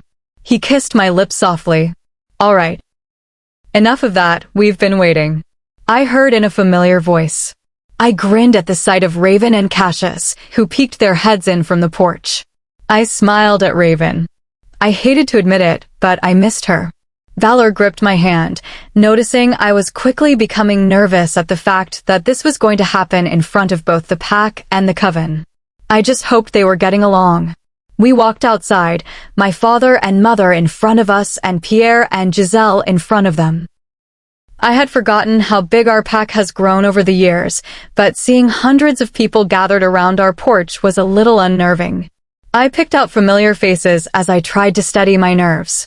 Raven, Cassius, James, even Anya, her face holding disgust, but still familiar. I would lead them. It was my job to protect them and make sure they were safe and healthy. I would be their alpha female, their Luna, and Valor would be their alpha, and we would also be leaders of the coven, both werewolves and vampires blended into one population under the same jurisdiction. I had no idea how we were going to do it, but it would be interesting. Chapter 13. We stilled once we reached the edge of the porch, Alexander ushering my father and Pierre forward. Alexander's facial expression showed me that even he didn't approve of what was coming next. Still, because he was only one of many council members and their decisions were made based on majority votes, I assumed this was something he had not voted for. I watched as he instructed my father to face me and for Pierre to face Valor. I gasped, jumping when a syringe was administered to my father, and another man approached as he did the same to Pierre. "What are you doing?" I yelled as my father groaned, and then he went still, Pierre hissing as he reacted to the pain. "Wolfsbane and human blood," Valor whispered, the grip on my hand tightening as he held me close to him, but his eyes never left Pierre's, whose eyes were now obsidian pools, and he stood erect and poised as if he could end Valor in a second. I stared at my father as the realization hit me, my eyes watching my father as he kneeled on the ground as his arms were bound behind him, the dosage of wolfsbane already in his system as his eyes landed on me. His pupils large and massive as they hid his hazel eyes, the hallucinations had already began, the temporary substance running through his veins. Right now, I was not his daughter. I was not his successor. I was his enemy, a moving target. I could hear my mother's protests as the crowd was ordered to part, the sea of people moving immediately as fear washed over them. Any attempt to interfere would be met with punishment. I didn't understand how the council had become so harsh. This couldn't be happening. There was no way. I watched as a woman came forward, Alexander staring at his fellow councilwoman in disbelief as she smiled as if it were some game. She stood in front of Valor. "You will go first. He will try to end you. You must force him into submission and therefore earn your title as Coven leader. Only when your opponent has submitted to you will you receive your title. That goes for both of you," she said, her pale brown eyes darting to me as she grinned darkly. I could hear my mother cursing, protesting. I was thankful to whoever had been restraining her because I knew they wouldn't hesitate to remove her, no matter how much Alexander cared for my mother. His colleagues had no emotional connection to her. The woman snapping her fingers in my face brought me back to reality. "Did you hear what I said?" she snapped. I don't know what she was. I was just sure she wasn't a wolf, nor a vampire, but whatever she was, I despised her in her entirety already. When I didn't speak, she frowned in annoyance. "Willow, you'll go first instead," she said with a grin. She knew exactly how strong my father was. His build alone was far greater than any man I had yet to see. He easily outweighed me, his stature far above mine as well, towering over me. Everything I knew he'd taught me. Every move, I had learned it for him. It could all be easily calculated by him. The only edge I had now was the newfound senses that I have yet to even explore myself. I didn't know what I could and couldn't do anymore. I was different now, and I had no idea how, but the look in her eyes told me she knew it too. I walked forward, releasing Valor's hand. Valor had never seen me fight, and I could sense the unease on his face. She only allowed me to change. It was only when she handed me what I learned to be an enchanted bodysuit that I learned what she was. A witch. I changed, feeling a tad uncomfortable in the skin-tight bodysuit, which she explained would allow me to shift between my wolf and human form without being naked. I walked out of the house quietly, the crowd silent as they watched me, Valor's face standing out as his satin-red eyes locked with mine. I could see he was restrained, Giselle and Solomon standing with him. I could see my father, now unrestrained, at the far end of the clearing, eyes locked on me as I walked. My mother wasn't anywhere in sight. I could feel the anticipation in my bones as I walked. I knew even if I could beat my father, there was no way I wouldn't feel pain in the process. "Are you ready?" I heard in Alexander's dry voice, his eyes holding sympathy for me. He knew as well as I did how good my father was at combat, how my father wouldn't submit. So I would form a plan as quickly as I could. "How long will he be like that?" I whispered about my father's zombie-like state. "The dosage should only last for another 15 minutes. He whispered. I nodded as I readied my stance, the witch on my father's end as she raised her hand in the air, snapping her fingers to signal the start. I watched my father, wasting no time as he began closing the distance between us as he burst into a dark black beast. I stood poised, running forward, faster than I had once been, feeling the familiar heat of the shift itch at my skin, but panic soon took over every part of me when my wolf never came, and my father's beast was yards away. I cursed as the beast lunged, knocking me back, the wind escaping my lungs as I lost my breath, and my vision clouded at the impact as I landed against the hard earth. I held my arms up in front of me, his beast staring down at me as it attempted to snap its jaws near my face, my fingers fighting to hold onto anything that could keep him from reaching my throat, his ears, cheek, muzzle, anything to keep him from ending us. I blinked as I stared into the eyes of my father. It was him, but at the same time it wasn't. 15 minutes. That was all I needed, and yet time became my enemy as my father growled above me and my body betrayed me. I was a hybrid. I didn't know what part of me dominated the other, though if I could no longer shift, because different blood now ran through my veins. If I had lost the thing I had once cherished so much, everyone and everything I had once relied on to protect me was now working against me. I should be formulating a plan, but the only thing I could think of was where the hell was my wolf when I needed her most? Chapter 14.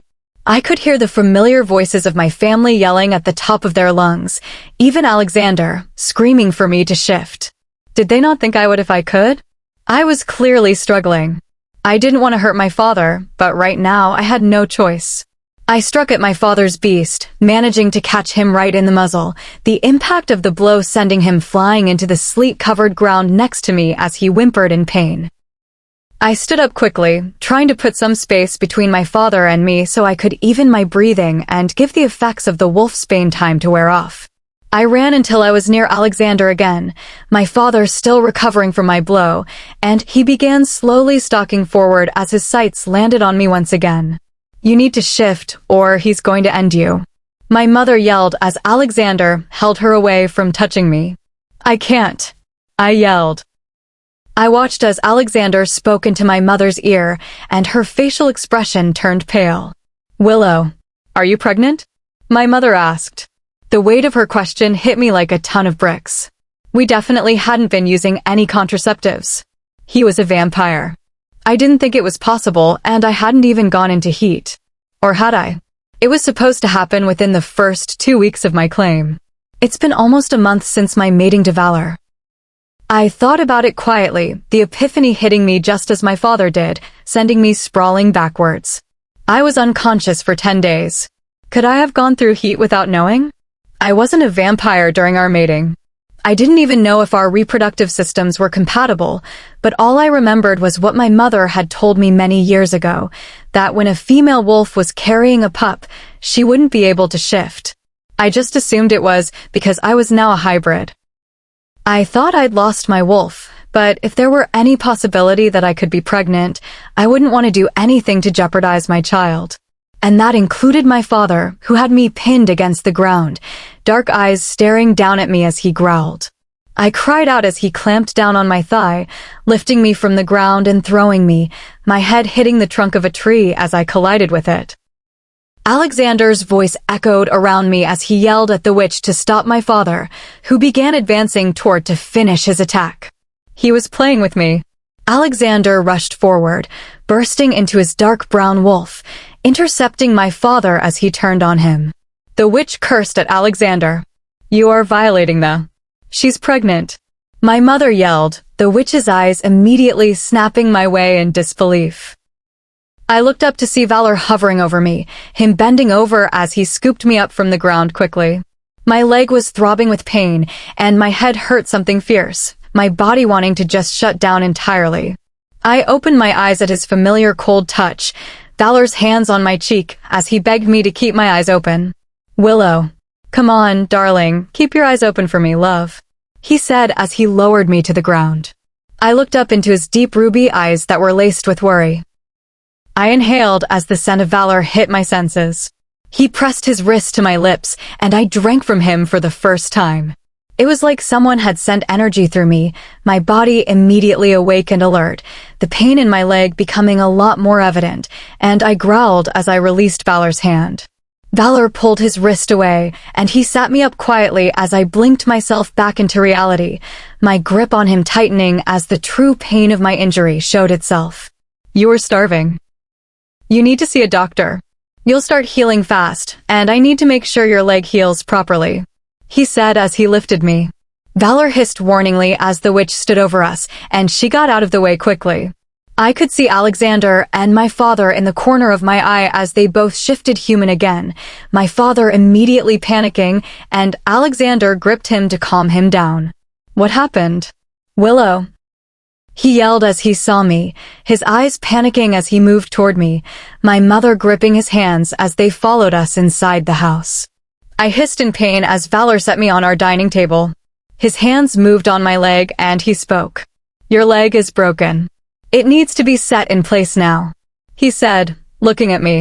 My grandfather, James, ran in with a huge syringe in his hand. "That won't work on her," Valor said as he brushed my grandfather off, and Valor made a quick movement with his hands. I gasped as the sensation of my bones snapping back into place filled the room, the pain causing me to bite my tongue. My grandmother, Elise, ran into the room, carrying a machine over her shoulder. She pulled my shirt up quickly, and I watched Valor as he froze as she squirted the jelly-like substance on my stomach and began moving the sonogram wand over me as she stared at the small screen that only her eyes could see as she gripped it in her palm. Pierre and my father ran in, both looking disheveled and confused at the sight before them, my dad staring down at me with sadness in his eyes. But right now I was worried about my grandmother, because I couldn't read her facial expressions as she closed her eyes. The headphones she was wearing were not helping my building anxiety as she strained to listen. "Grandma?" I whispered. "You're about 2 weeks. The fetal heartbeat is weak. You need nourishment immediately or you'll lose the baby," she said quickly as she took the headphones off. My father and mother immediately volunteered themselves, knowing werewolf blood would make me stronger than any human or animal blood could. Valor was still frozen above me. Pierre and Giselle were both in shock at the entire situation. "Pierre, how is this possible?" I whispered. "I didn't think it was," he answered. "We can talk later. Right now, she needs to feed," my grandmother said. I couldn't believe what she was saying. Valor looked at me silently, bending over slightly before he leaned down, kissing my head softly as he smoothed down my hair. He could see I was internally freaking out. We were going to have a baby. I was going to be a mother. Me, the girl who could hardly take care of herself, would be having a child that would depend on me and rely on me to protect it and keep it healthy and safe. Chapter 15. I sighed as I got out of the shower, stretching my almost healed leg. It felt good to be clean, like my troubles had washed down the drain for the time being. I stared at myself in the mirror, turning to the side as I examined my bare stomach. I didn't look pregnant. I smoothed my hand over my still-toned stomach softly. There was a baby in there, and pretty soon I would look different, and, honestly, it had me worrying. I could feel myself quickly declining as a sudden sickness came over me. I thought drinking wolf blood was supposed to be good for me, but now that my adrenaline was gone and reality was surfacing, the extent of my injury was showing. I turned at a knock at the door, Valor entering quietly as I put on my white silk robe. I smiled at him as he hugged me from behind, placing his hand on my stomach. I never thought I'd get the privilege of being a father. Especially being the father to the child of the woman I've always loved, he whispered. I turned in his arm, kissing him softly. I'm not going to lie. I'm scared, but we can do this, I told him excitedly. He nodded as he kissed my lips again, deepening the kiss slightly as he pulled me against him, but then pulled away softly when I placed my hands on his chest. I would usually never turn Valor down, especially knowing how he could make me feel and how I enjoyed just the simplicity of his embrace, but right now, there were too many things on my mind. How's my dad? I asked quietly. I watched Valor's face fall, giving me my answer. I slid on my clothes quietly before walking down the hall and walking into the living room, my father standing at the sight of me. Valor sat on the couch with me, pulling me onto his lap, letting me relax against him. "Willow, baby girl, I'm so sorry," my dad said quietly. "It wasn't you, Dad. You would never hurt me. I'm fine now," I said as Valor helped me up, and I wrapped my arms around him. I could feel my wolf's unease and fear at the man who had hurt us. He was our father, and yet she was afraid of what he was capable of. Pierre looked at me after I pulled away from my father. He could read me like a book. "How do you feel?" Pierre asked. "Fine," I said, shrugging as I hid my eyes from his. I did feel hot and hungry. It was like a constant heat just under my skin, but at the same time, I felt as if I moved, I'd vomit the contents of my stomach up. I didn't know I could feel hungry and nauseous at the same time. "You're lying," Valor said immediately. I stared at him, my jaw tightened at being caught in a lie, and I sighed. "I don't know how I'm supposed to feel. I don't know what being pregnant feels like," I said. I could feel myself wanting to freak out over the fact that once again I had no control over the situation, my breathing beginning to quicken. My mother sighed, coming towards me and placing her hand on the side of my cheek, and then on my forehead. "You're a little warm, but that's normal. Willow, you need to calm down and breathe slowly, baby. You're having a panic attack," she said. I could see her lips moving, but whatever she was saying wasn't making it to my ears anymore. I clutched my stomach on instinct, thinking of my child and praying they were okay. Suddenly, Valor was in front of me, my breath catching in my throat as he kissed me, tugging me flush against him as everything seemed to calm. I immediately froze, my hand on his chest as everything slowed, my senses zoning in on Valor and how he was now wrapped around me like a glove. He pulled away, his hand cradling my face, and I suddenly remembered to breathe, drawing in a slow breath as I stared up at him, closing my eyes as I relaxed and placed my head against his chest. "You're okay, love," he whispered as he hugged me to him, whispering reassuring words in my ear. I just wanted to be alone and with him. This life was a constant go, and I was tired of all the strife, steady pressure, and expectations. I knew none of this was good for our baby or me. I could feel it in my bones, an unsettling sensation. I could be alpha next year for all that mattered. I just needed some peace and time for my family that would soon grow. I had so much to learn in so little time. How to be a mother. How to be a hybrid. Hell, I was still learning how to be a mate, and right now I didn't want to focus on anything except my mate and my unborn child. "I want to go home. Please," I said to him quietly. He nodded as he pulled away, lifting me into his arms without another word as he began moving. "Where are you going?" my mother yelled as she walked after us and to the truck that Valor had placed me in. "I am taking my mate home," Valor said strongly, strapping me in and kissing my head before he shut the door. My mother growled in protest. Valor hissed, not backing down as my brothers came from the house. "Are you crazy? She's pregnant," Eric yelled. "Exactly.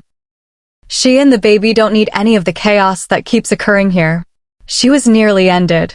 I heard in Raven's familiar voice as she hissed in mine and Valor's defense. My brother made to move towards her, Cassius hissing warningly as he stepped in front of Raven. I had never really known the extent of their relationship. Still, by the looks of it, Cassius seemed very protective, and for a second, I wondered if it was platonic or romantic, Valor's voice cutting my unfocused thoughts off. "She is my mate. She and my child are my #1 priority. I am simply fulfilling her request to go home.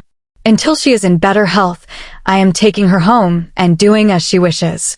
She doesn't need any extra stress. When she hopes to see you again, you will be notified," Valor said, getting in the truck without another word.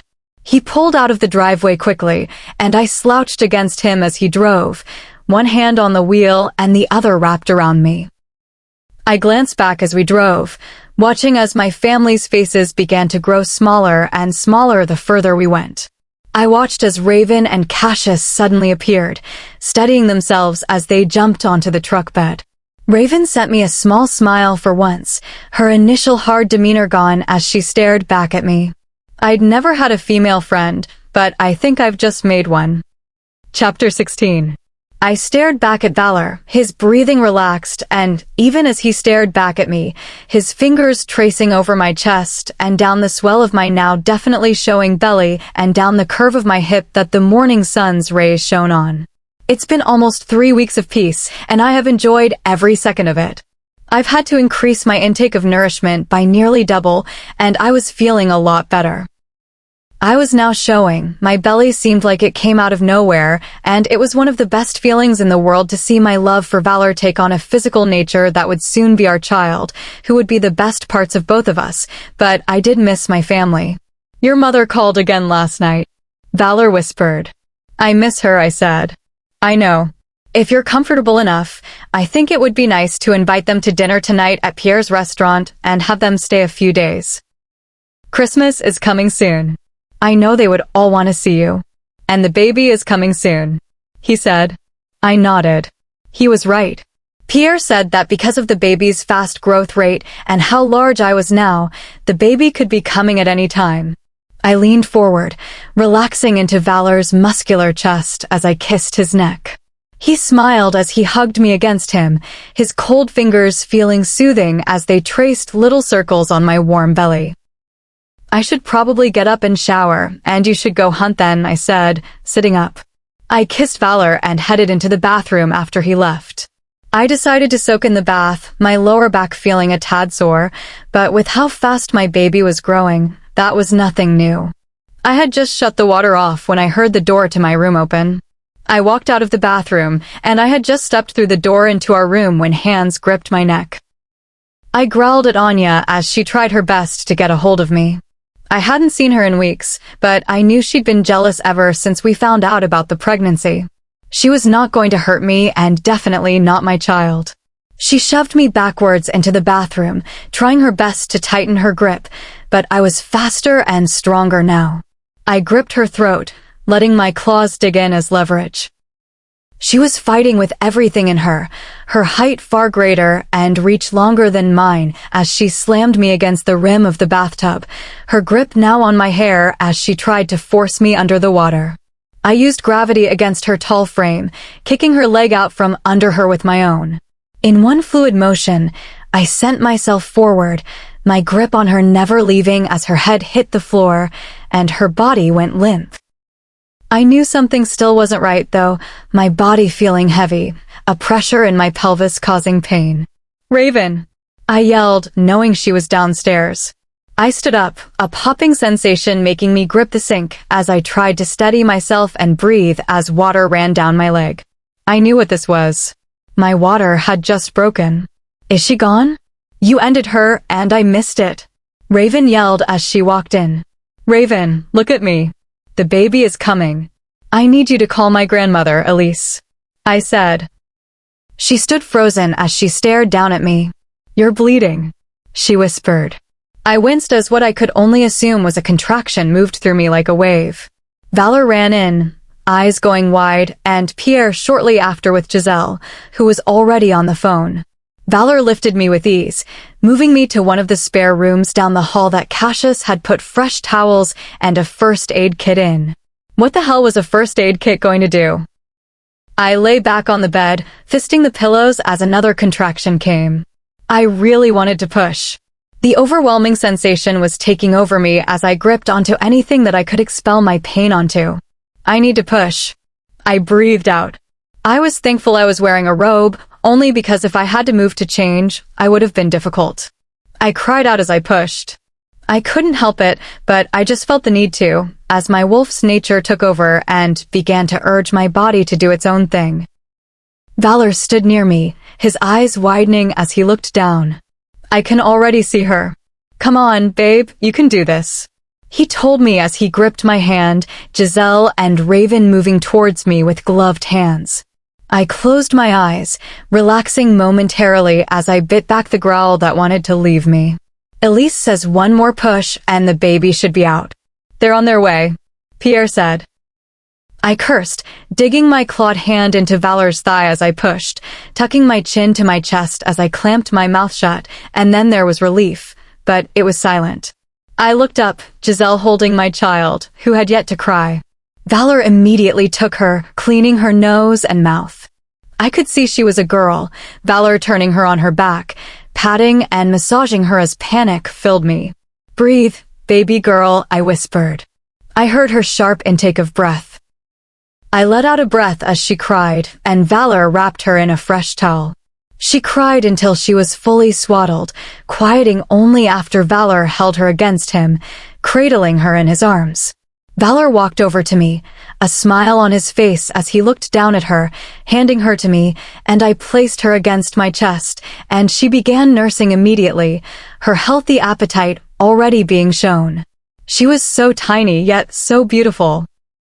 She opened her eyes, big brown eyes that stared up at me, contrasting against her pale skin and dark hair. I loved her already. The pain I felt paled in comparison to the overwhelming and instant love I had for her. "She looks like you," I told Valor as he crawled next to me. He smiled, kissing my head softly. "We need to pick a name," I said quietly as I watched her eyes drift shut and she finished eating and was soon asleep in my arms. Giselle raised her hand, smiling at me. "I have a recommendation if you don't mind. I studied languages and names. Avalon. It means a beautiful breath of life. It's very fitting if I do say so," Giselle whispered. "Avalon Black," I whispered down at her. She smiled up at the sound of my voice, and I chuckled. "It's perfect," I whispered to Giselle, whom I thanked before she left the room to give us some privacy. Chapter 17. It felt good to take a hot shower and put on some fresh clothes after pumping a few bottles for Ava. When I walked out of my room, Pierre sat on mine and Valor's bed. "Do you feel okay?" he asked me. I was a little sore and tired, but that was to be expected. "For the most part, yes. I know you're here about Anya, though. She tried to drown me. I didn't have any other choice. She was trying to harm me and my child, and I wasn't going to let her do that," I said. Pierre nodded with a smile. "I thought so. I'm proud of you, Willow. I watched you grow up into a strong young woman," he said. I hugged him as he held the door open for me. "Thank you," I said. "For what?" he asked. "Everything. Especially Valor. I love him so much, and without him, I wouldn't have a Valon, and they mean everything to me. You gave me the family I never even knew I wanted," I said. He smiled at me as we walked downstairs. I smiled at the sight of Raven sitting with Cassius as she held a sleeping baby Ava. Raven grinned at me, standing to hand Ava to me as I took her in my arms. "She's so tiny," Raven whispered. I laughed, and I watched Avalon's eyes pop open, tiny dimples showing as she smiled. "She recognized your laugh," Valor said, smiling. I kissed his lips once, my stomach growling. "I made you some baked ziti," Valor said. "Thank you," I said to him. I kissed Avalon on her head before handing her to Valor, who took her into his arms happily. I ate quietly, thankful for the warm meal that made me feel good and happy. Avalon began to fuss, and I knew it was time for her to eat again. She had a big appetite, which I was grateful for, but it was also making my own appetite increase. I had just finished nursing her when a knock on the door sounded through the living room. Ava watched the whole time, studying us with big brown eyes. I smiled at Valor, who grinned, both of us excited to share the birth of our child with our family. My mother threw the door open before Valor could fully open it. She immediately shushed at the sight of the tiny bundle in my arms. "Avalon Black is awake and ready to meet you all," I said as I stood. Valor accepted my father's hug, and I grinned at the sight of my brothers trailing in with an ecstatic Lily and Solomon in tow. My mother didn't even bother to wipe her tears as I handed her Ava. "Oh, she's so gorgeous. She looks so much like Valor," my mom said as she smiled.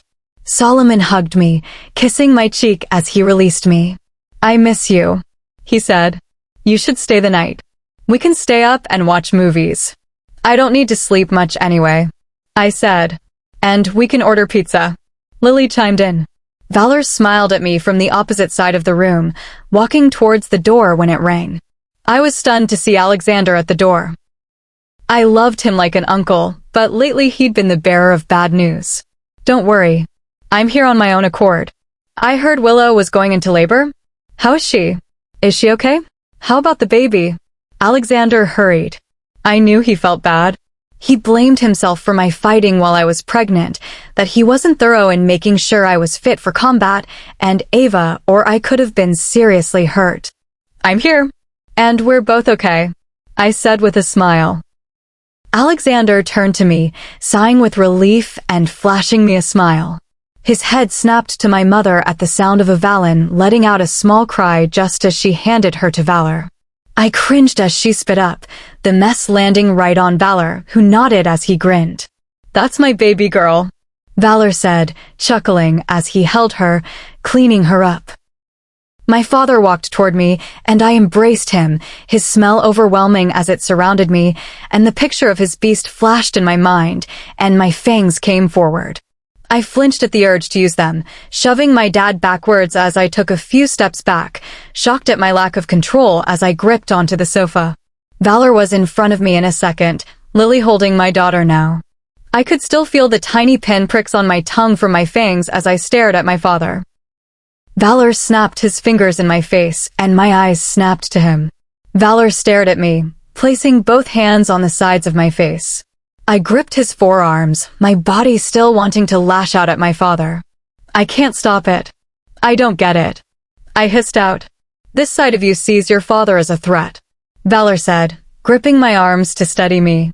I stilled at the quick movement, distracted by Valor's strength as he grounded me.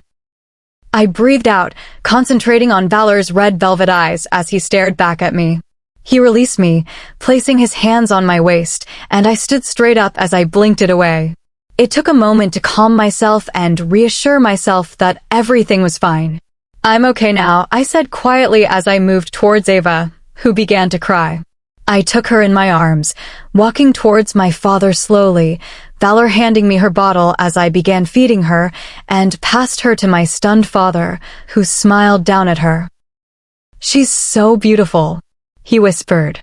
I smiled as I walked out to the patio, flashing Valor a daring grin as I arched my brow at him. It was time to hunt. Chapter 18. I stared at the trees that stretched for miles, the white snow and green pines contrasting with each other. I had no idea if I could still do it. I unbuttoned my pants quietly, sliding them off, my sweater following as I prepared to shift, the cold air causing goosebumps to ripple over my skin, but I wasn't cold. I saw Valor next to me, studying me quietly. I closed my eyes as I concentrated, feeling the familiar sensation of heat rolling over my skin, but it felt different, more intense. I cried out as my bones began shifting, the pressure causing me to drop to my knees. I hadn't shifted in months, and my body was no longer accustomed to the shift, and it hurt. I blinked, and then I was on all fours, the pain gone, and I was suddenly shaking out my fur. What stunned me most was that my fur was obsidian black as I stared at my reflection in the glass door. I turned as I stared out at the vast expanse of trees on the territory.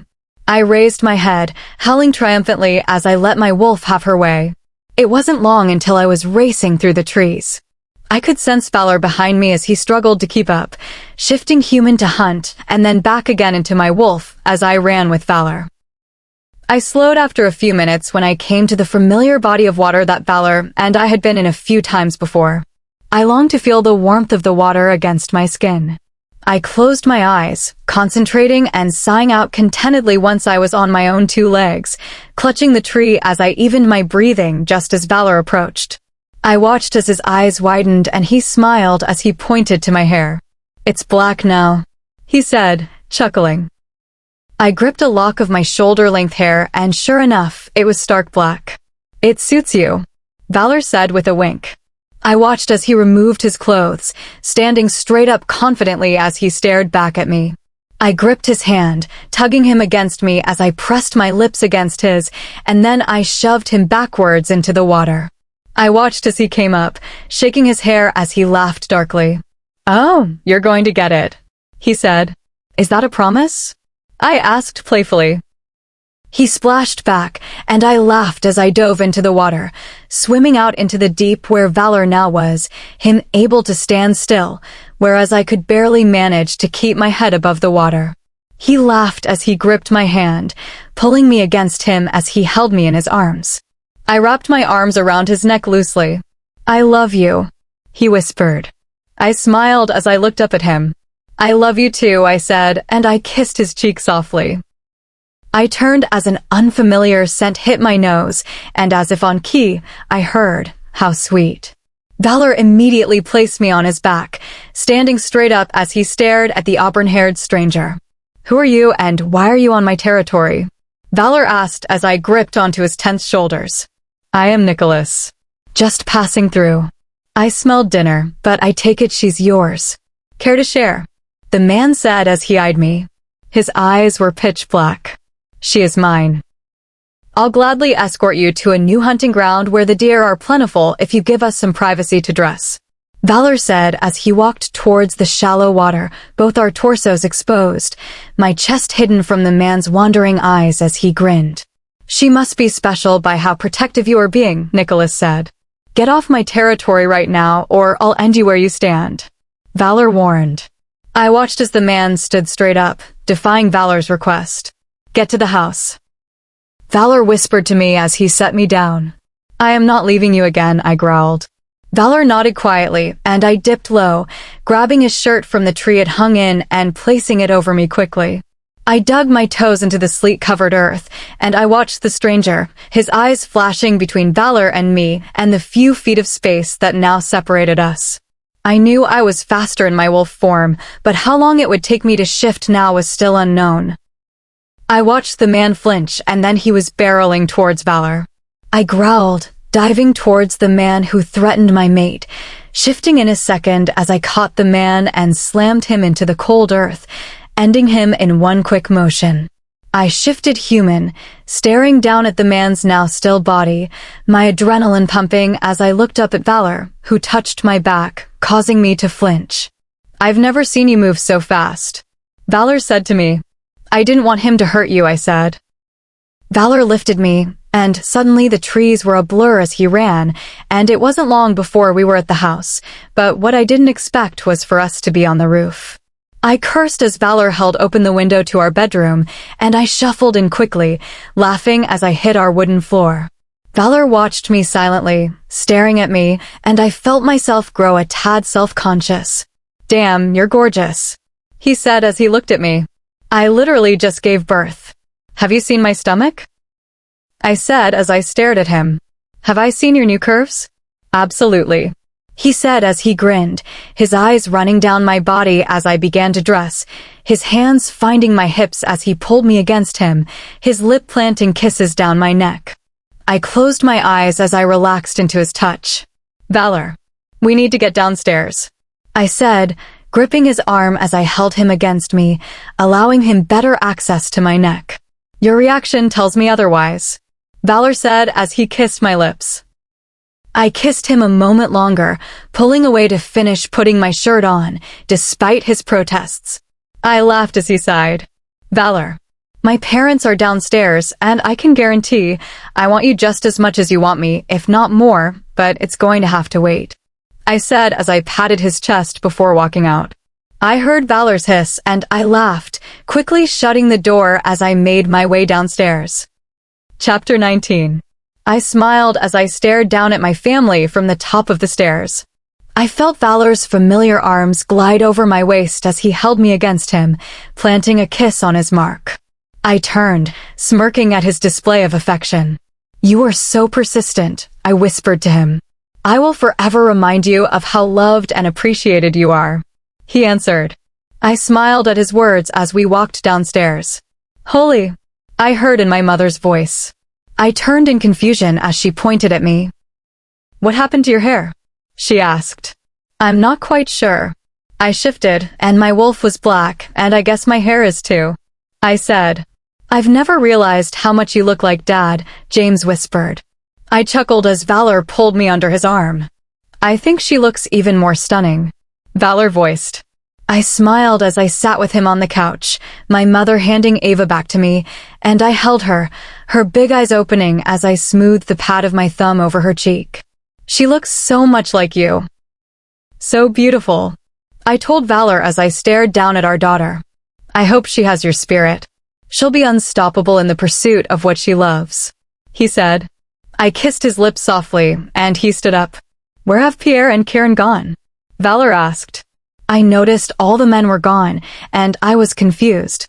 They swore they saw a man outside the window. They want to check it out, my mother said, rolling her eyes. I stared at Valor, and he made to move, when suddenly the glass door to the patio shattered, and I heard Valor's hiss. I clutched Ava, covering her from any of the glass that rained as the windows of the house continued to break, and just as soon as it began, it was over. I looked up, frozen as I saw Valor clutching his arm, but it wasn't a bullet that had hit him. It was a dart, and he plucked it from his arm, bringing the tiny glass vial to his nose, his eyes darkening as he tossed it to the side and gripped his arm. You all need to get away from me. Restrain me, anything, he whispered, backing himself against the wall. I was confused, but a gust of wind drafted through the door, and the scent hit me. Human blood. Upstairs. Now. Go. Lock yourselves inside our bathroom, I ordered as I kissed Ava's head and handed her to Raven. She nodded and immediately went upstairs. My mother, Aunt Alina, Giselle, and Lily hesitated. Go. Now. I hissed as I watched Valor slide down against the wall, hissing as he clenched his fist, his instincts beginning to take over. He'll hurt you, Willow, my mother growled. Giselle, take her upstairs, please. I'll be okay, I said. Giselle nodded, and she gripped my mother's hand, despite my mother's best efforts to get out of her grip. It was quiet, and when I turned to look at Valor, he was no longer there. I heard a deep chuckle, turning to see Valor watching me, his eyes black as night. I knew that whatever he was going to do, he was going to be relentless. It was Valor. Whatever he did to the best of his ability. What I didn't expect was the intensity that floated around him. It was unmistakable. Pure aggression, and I found myself immediately nervous. Who are you? He asked in a deep, throaty voice. Valor? I asked, trying to gauge his understanding of who I was, and as far as I could tell, he had no idea who I was. I don't know who Valor is, but you smell intoxicating, he said, his eyes dropping down to my neck. Valor walked toward me, and I didn't move as he gripped my jaw with his hand. He inhaled as he pulled away. You're marked. I hope he won't mind if I take a look, he said, his fangs on full display. He gripped me by the arms roughly, tugging me against him as his face neared mine, centimeters away as he stared at my neck. I had expected Valor to be aggressive and uncontrollable, but definitely not like this. He moved me, guiding me to the kitchen with my back turned. We were near the counter when he spun me around, pinning me against the edge. I felt him grip the fabric of my shirt. Valor, I said. Shh, he said, cutting me off. I felt his hand fist in my hair lightly, his other hand gripping my shoulder to hold me in place. I knew this wasn't Valor, but my body responded with a surge of adrenaline, his presence overwhelming. I can smell your fear. It's so inviting, he whispered in my ear. A flash of movement in the patio door caught my eye, my ears able to pick up the crunch of glass as someone hustled by. I knew it had to be either Cassius or Pierre by how fast it was. I had to get Valor to stop. I knew deep down this wasn't right, and if he saw either one of them, he wouldn't hesitate to hurt them. I felt Valor's hand making its way up my neck. I winced at the pressure, and I covered my chest on instinct. Valor hissed in dismay, and he gripped my neck, pressing me against the marble counter. Is that all you've got? I hissed out, encouraging him to focus on me. I could hear him chuckle. I heard a hiss, and Valor's grip left me, and I stood up quickly as Pierre wrestled with Valor, Cassius running in to aid Pierre, who struggled to hold Valor down. I watched as they stood him up, and he grinned wickedly. Tell your mate to keep a better eye on you, Valor said with a wink. Chapter 20. I flinched at the sound of Valor's screams that came from outside the patio as the effects began to fade. It was a substance. It made you crazed and untamed, and coming off of it would most definitely cause you to have withdrawals, and very painful ones at that. I didn't understand why it was taking so long. Ava hadn't stopped crying either. Her shrill screams echoed off the walls. She wanted her father, someone who wasn't entirely here right now, and she could feel that, and it frightened her. It frightened me. Why was it taking so long? I walked outside, Ava quieting as we drew near her father. I knew she could feel his presence. I saw Valor on the porch, handcuffed to the rails. He chuckled at the sight of me, but he immediately stilled as his eyes moved to the bundle in my arms. "You have a baby?" he whispered. "No, we have a baby, Valor. Her name is Ava, and she is your daughter. I know you're in there. We are both waiting for you," I said. I watched as his eyes began changing between maroon and black, and then he slumped against the porch deck. It was so quick, and I could feel myself panicking. "He's not breathing," Cassius hissed as he placed his ear against his friend's chest. Pierre was a blur as he moved, pressing his hands against Valor's chest as he began trying to resuscitate him. I handed Ava to Raven, who stood there frozen, staring down at her friend who lay unmoving. Pierre shook Valor violently, trying to get him to wake up. I gripped Valor's hand, my tears blurring my vision as I stared down at his beautiful face. He couldn't leave us. Ava needed him. I needed him. "Please wake up, Valor. Please. I can't lose you. I love you too much," I whispered as I ran my hands through his hair, his head in my lap as I cried. "Willow." I heard it in his voice. I sighed as Valor sat up, gasping. I cursed as I hugged him to me, ignoring his fidgeting. "Did I hurt you?" he asked as he managed to pry me from him, his eyes scanning over me. "I'm fine. We're all fine," I said as I smoothed my hand over his cheek. He stood up quickly, his eyes scanning his surroundings. "What did I do?" he asked as I stared at him. "Don't worry about it. Come inside. Your daughter missed you," I said, trying my best to ignore his prying. He narrowed his eyes at me as I wrapped his arm around me to support him. "Is that a mark?" he asked, his eyes widened as he stared down at me. I cursed inwardly. Raven chuckled, and I growled at her as she hustled inside with the others. "When you were in your haze, you turned into a very different person.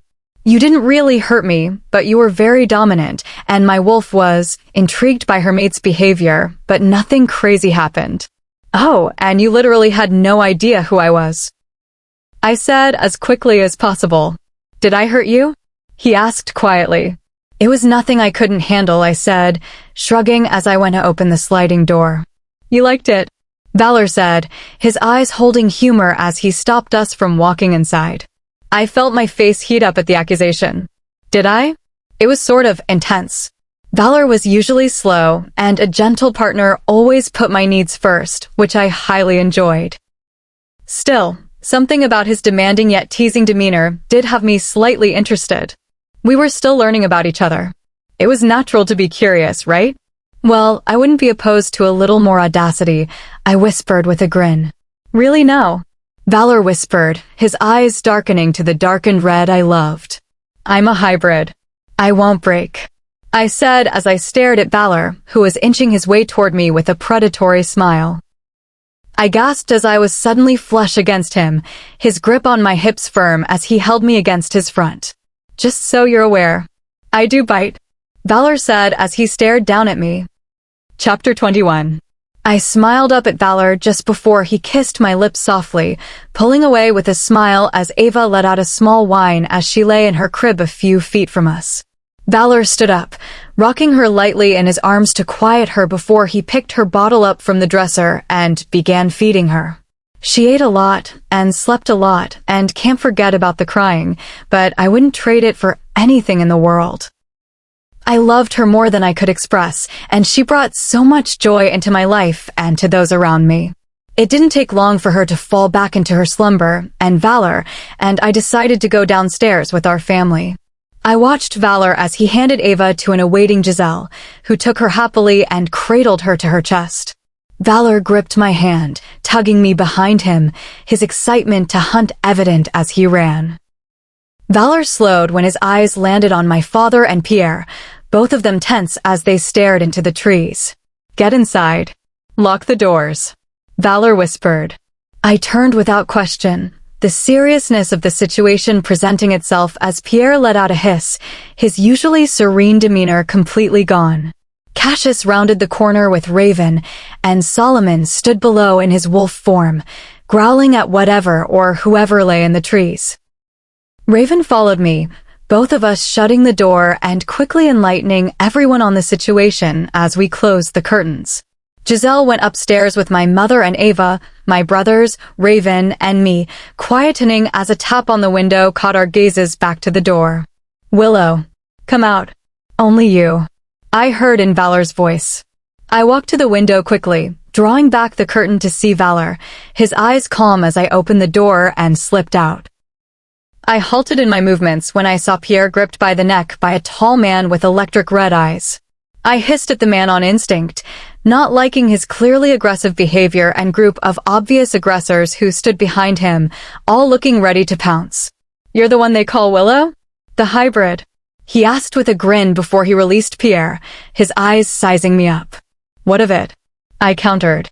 "I want you," the man said. I nearly snorted at the statement, my laugh battling the tension in the air. "Is something funny?" the man said.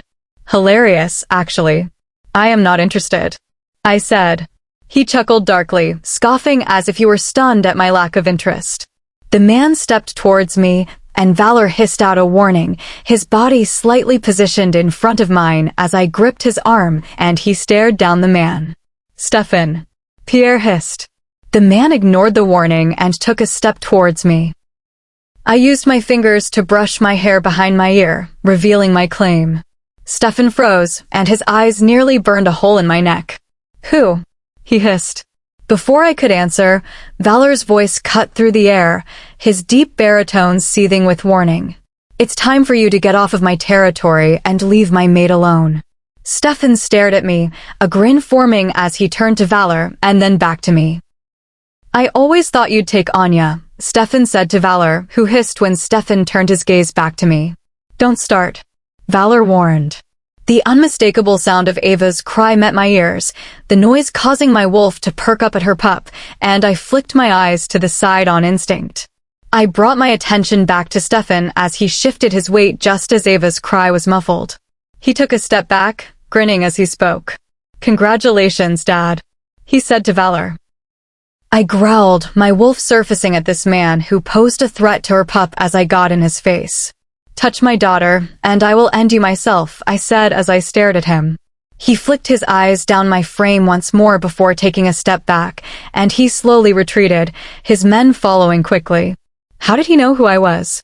"And who is he?" I asked. "He drinks human blood. He stays hidden from the council, but he mostly looks for rogues," Pierre said. "What does he want with me?" I asked. "The best of both worlds," Valor said with distaste. Chapter 22. I took in a deep breath as I came up the porch, shifting into my resting form and standing up in the dim light of the setting sun. I walked into the kitchen to see Valor's shirtless form in the kitchen, his eyes scanning over me as I slipped on a pair of shorts and a tank top.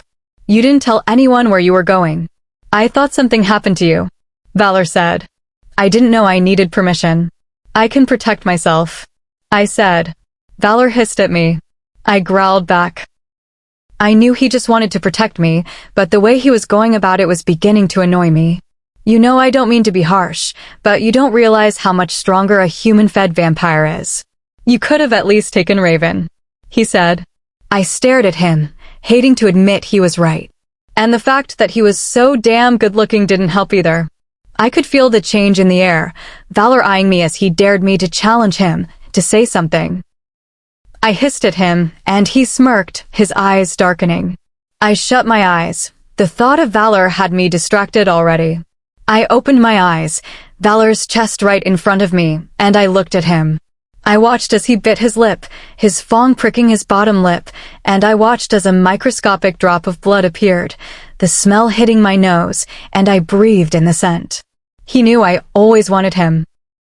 I hissed as I shoved him against the kitchen island, and I gripped his jaw in my hand as I leaned in to taste him. He turned his head to the side, smirking as he looked down at me. "Can I help you, love?" he asked, his eyes dark. I knew he wanted me just as much as I wanted him, but Valor was the epitome of stubborn. I growled with annoyance. "I'll give you what you want, but only if you fight for it," he said. I was confused until he lightly shoved me, my jaw dropping not because he hurt me but because of the audacity of this man. "What the hell do you think you're doing?" I asked. "You said you can defend yourself. Prove it," he hissed. He eyed me up and down. I hissed as I lunged at him and intercepted him, gripping his arms as we flew backwards. He chuckled at my attempts to wrestle him into a pin, spinning quickly as he positioned himself over me, pinning my arms above my head.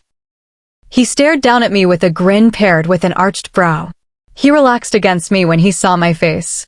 I was mad at the situation. Valor was being gentle with me, and I still managed to lose my focus, and he easily gained the upper hand. What if I can't do it? What if I can't focus long enough to stay alive and protect my family? If someone ever hurt you or Ava, I trailed, feeling my tears wanting to bubble over at the thought of living life without the people I loved the most. You have no idea how much I love you and the fact that someone wants to take all of that away from me. It pisses me off, I said with a growl. Good. Use your anger to help you focus, he said as he stood up.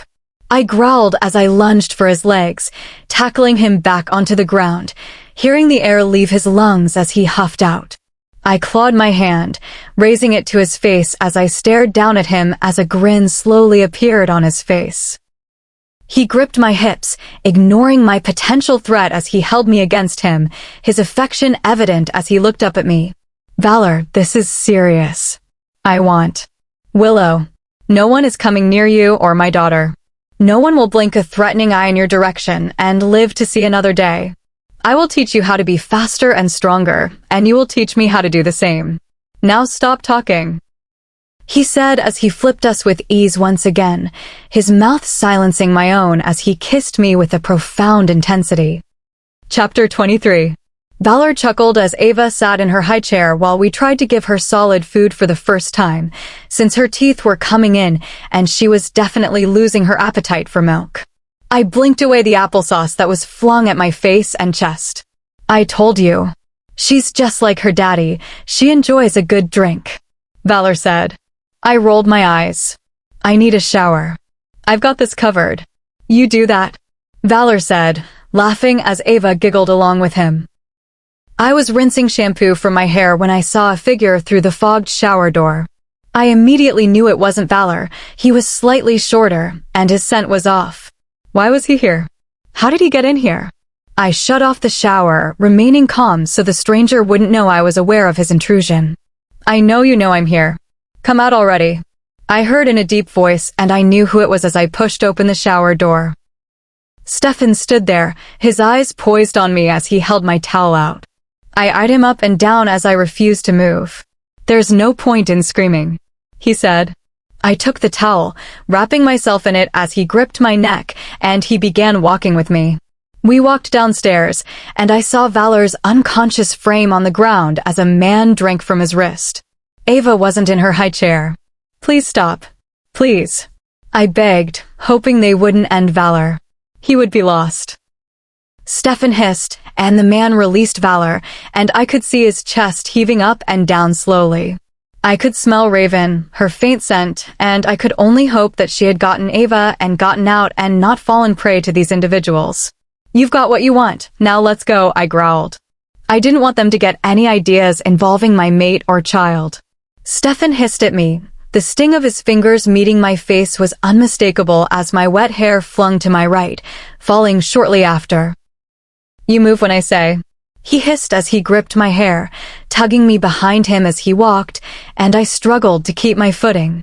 He put me in a truck, thrusting me into the back seat as he cuffed me to the car.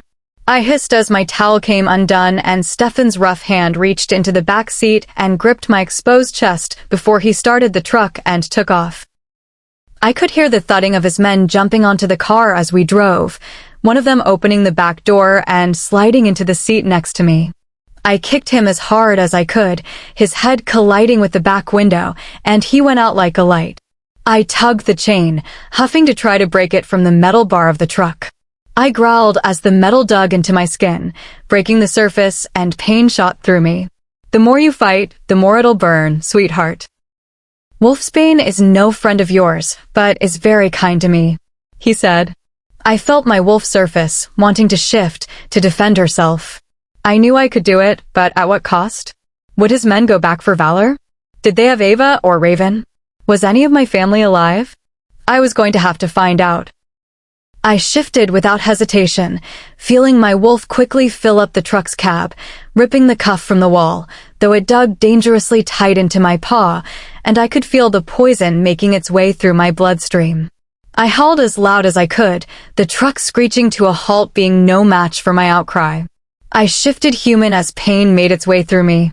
I could feel Stefan, his hands on my body.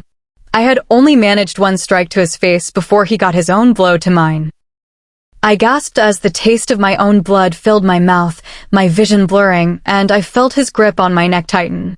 I gasped when his invasion suddenly became more physical. He was unwelcome, and yet he continued. I felt my fingers twitching with the desire to fight back, but I couldn't move. My arms and body were limp with fatigue as this man assaulted us. Please. STO stop. I whispered as he continued, my head colliding with the truck. I felt him at my neck as he began to drink from me, invading me in more ways than one, as he finished his assault. He picked me up, tossing me onto the dirt road, my head meeting the hard ground with a thud, and my vision began clouding with black. I groaned as one of his men sent the front of his boot flying into my stomach, the wind leaving me as I struggled to find air. I cried out when he repeated it, the intensity of his boot sending my nervous system into overdrive as I felt my body beginning to shut down on itself. I could smell my blood, what little was left of it. It was mixed with the sickly, pungent scent of wolfsbane. And I could hear him as he sped off, but his smell. It was still here. Remnants of him were all around me. I had no idea how much time had passed until I felt myself finally relax against the blood-soaked earth beneath me, and my body gave into the darkness that sought to comfort us. The only thing I could think of was that this was a pretty terrible way to go. Chapter 24. I gasped in fear at the feeling of someone's hands on me, looking up to see Giselle and Raven above me. You're okay now. It's okay. Giselle hushed. I stared at her quietly, trying to steady my breathing as I felt how sore my body was. I didn't fail to notice the ache in my body as flashes of what happened raced through my brain. Ava. They're both fine. You need to rest, Willow. Raven said. Please. Please. I whispered. She sighed as she nodded and opened the door, helping me off the bed slowly as she helped me make my way downstairs. Valor came bursting through the patio doors, his eyes frantic and wide as if he hadn't fed in a while. He froze when he saw me, and he stared at me, his eyes dark and sullen with sadness. I didn't know what I looked like, but I knew it wasn't good because I could see my mother crying. Giselle, Raven, and everyone looked so melancholy, but when Valor began crying, I wasn't sure what to do as tears of my own came down. Willow. I looked up at my mother, who called my name, her face red and puffy. We need you to tell us what happened, so we can figure out how to fix it. My mom said. I knew I had to tell them, that's the only way I could move past this, but I didn't know how, what words to say. How do I tell my family how terrible I feel? How much he hurt me? I took in a breath, breathing out slowly as I felt my voice shake. Stefan. He was in the bathroom. I couldn't find Ava and Valor, I thought. I cleared my throat as I closed my eyes. He took me to his truck.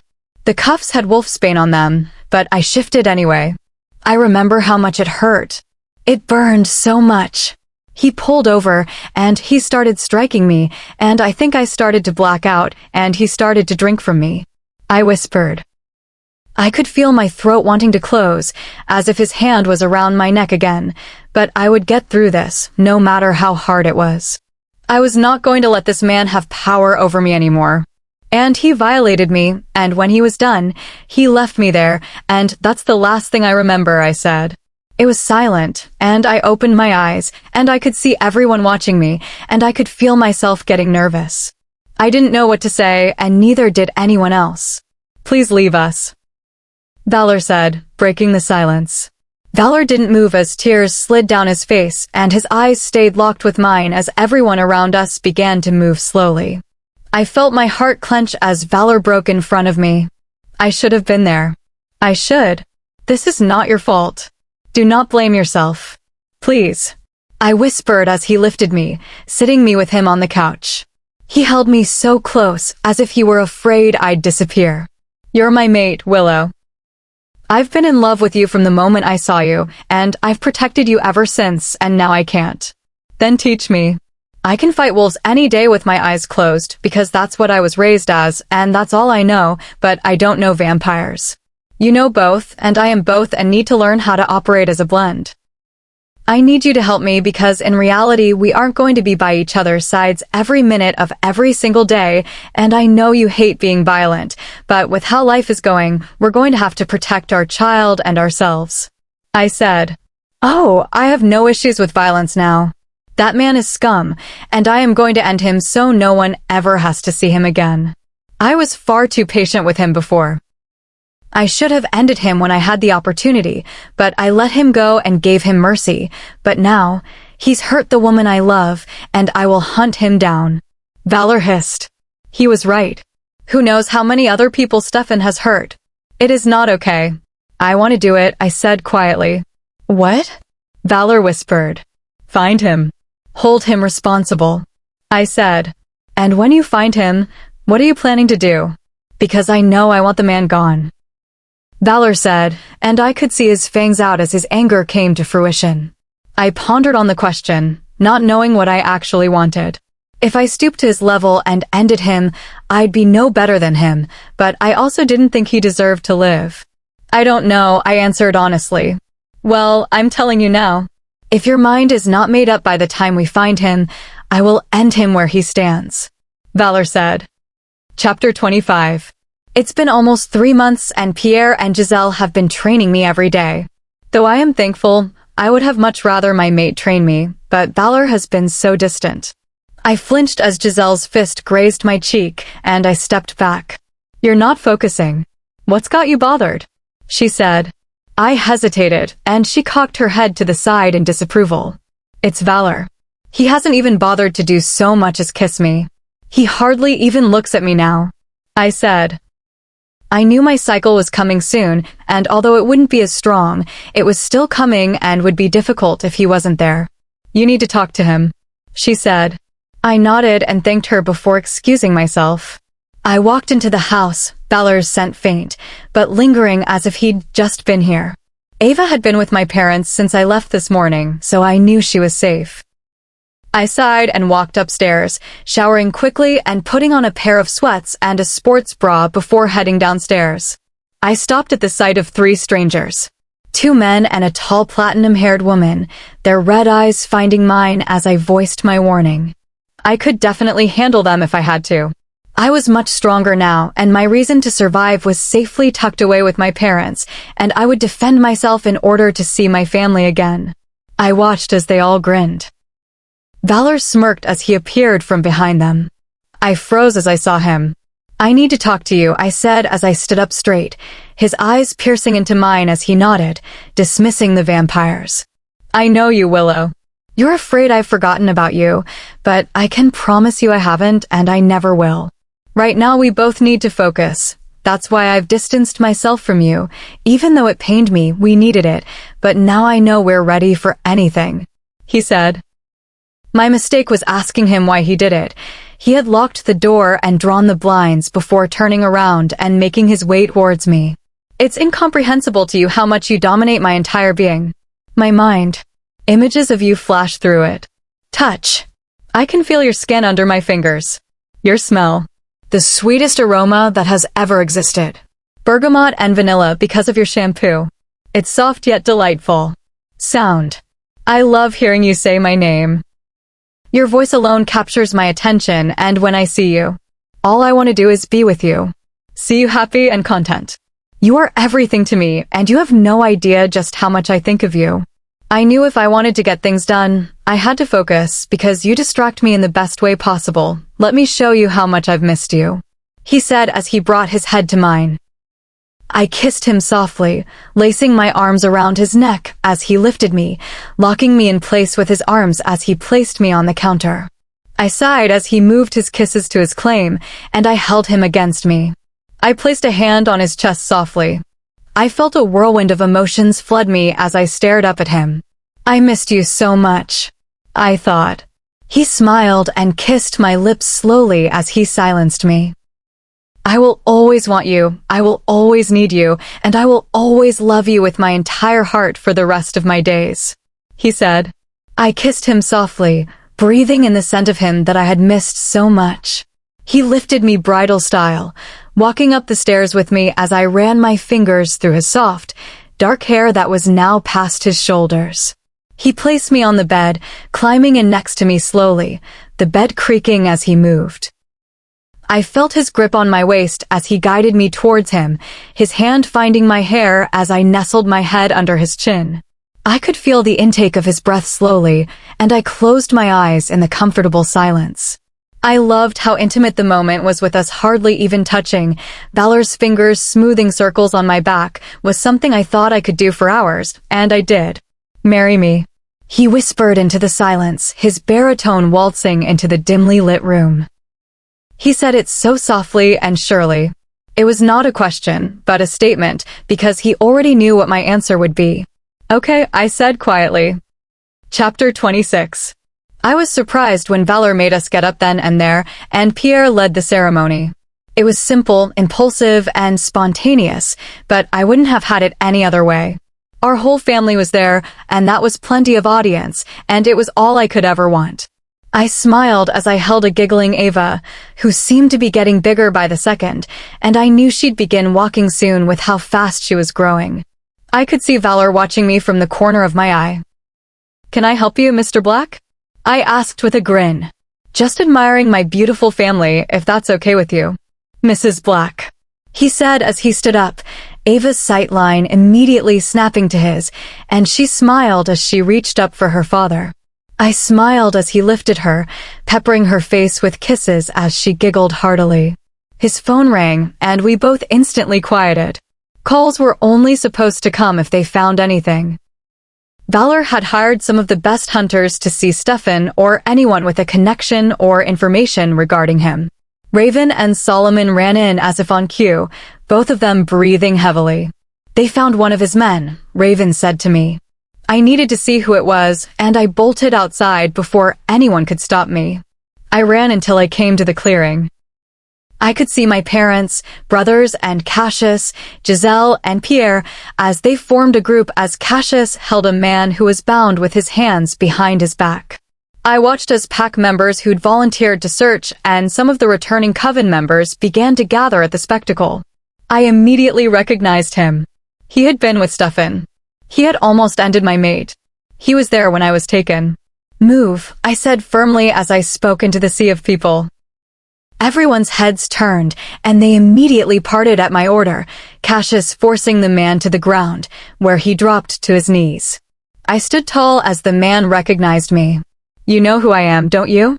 I said. The man looked at me, nodding quietly. "You almost ended my mate. You were there." I said. "I know," he said as he dropped his gaze. "Look at me." I hissed. "Look up," I heard in Valor's warning baritone. I knew he was behind me because I could feel his hand on the small of my back as he stood next to me. The man looked up, his eyes falling on Valor, and I knew he had accepted his fate already.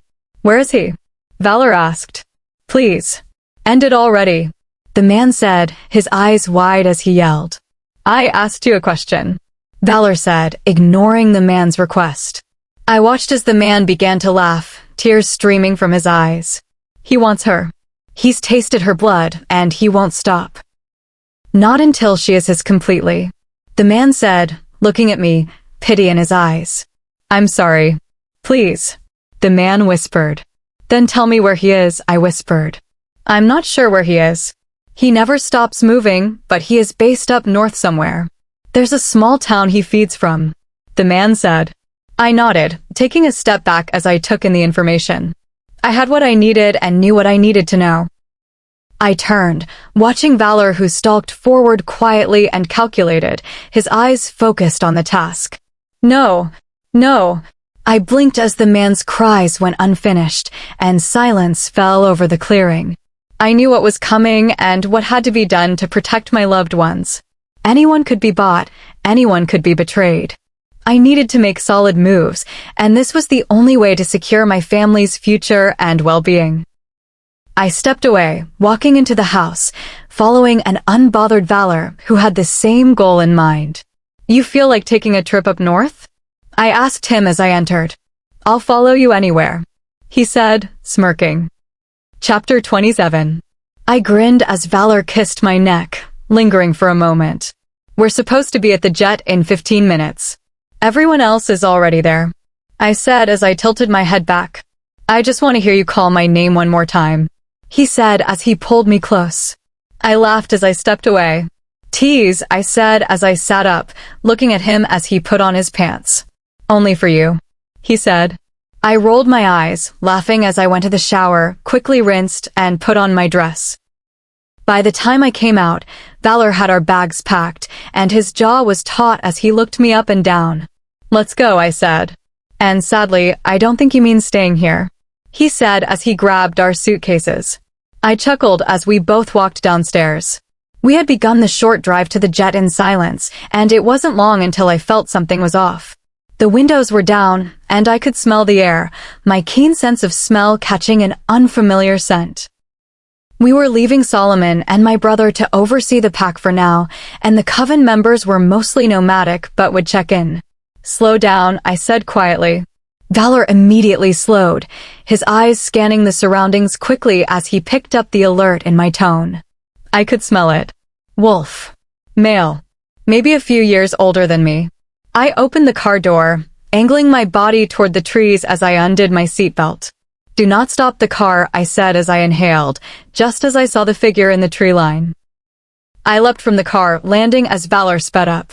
I bolted into the trees, following the scent. I knew he'd heard me from the scent change. I could smell the fear, it was tangible in the air.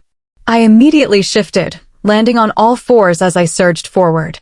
I jumped as soon as I spotted the wolf in front of me, our forms colliding as we rolled to the ground, and he shifted into his human form. He growled as he rolled away from me, coming to a stop as he hit a tree. I managed to sink my claws into the soil, slowing myself before I shifted into my resting state. I hissed as I watched him. His body language was closed off and ready to attack. What are you here for? I asked. He growled as he lunged for me, reaching for me. I ducked as I tucked my shoulder, and we collided, and we hit the ground. I felt his fist graze my cheek, narrowly missing me as I turned. I countered his movement, ending the confrontation before he could land his second blow. Stefan wouldn't get the answers to whatever he wanted to know. He wouldn't get the satisfaction. As long as I am alive and breathing, I would do the best I could to make sure he didn't hurt anyone I cared about. I sighed out, inhaling as I moved away from him before I stood up, seeing Valor as he relaxed against a tree with his arms crossed casually against his chest. Enjoy the show? I asked as he handed me a shirt. I love that you can take care of yourself. It is incredibly attractive.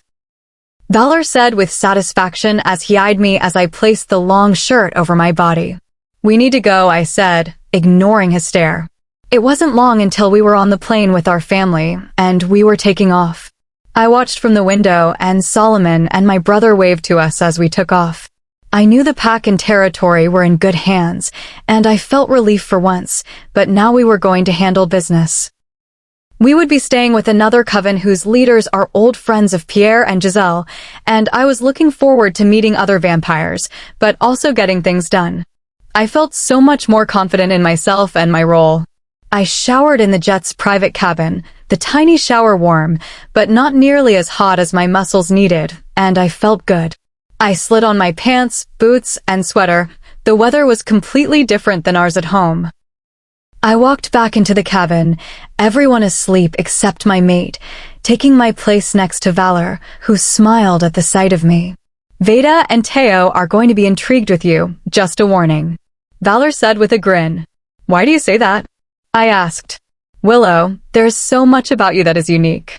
You're a female shifter, you're a hybrid, we have a daughter, which no one thought possible, and to top it off, you're painstakingly gorgeous. I will most definitely have to keep my eye on you, because the males can be a little unruly in these parts. Valor said. I chuckled at his statement. Valor Black, are you the jealous type? I asked with amusement. Darling, please. I am greatly confident in your love for me and my ability to keep you happy, but you are my mate and mine alone, and call me greedy, but I do not like to share and don't plan on it anytime soon, he said. My wolf growled at our mate, liking his words and how protective he could be. I wouldn't have it any other way, I said. Chapter 28. Nearly everyone was off the plane when I woke up, not even realizing I had dozed off. Pierre was the only one still in the cabin, and I sat up, gasping quietly as a small jolt of sensation shot through my abdomen, and I cursed, immediately knowing what was coming. Here. This will cause most of the symptoms to be more mild, though your scent may still be a bit of a problem, but you should be fine, Pierre said, offering me a tiny purple tablet, which I took gratefully.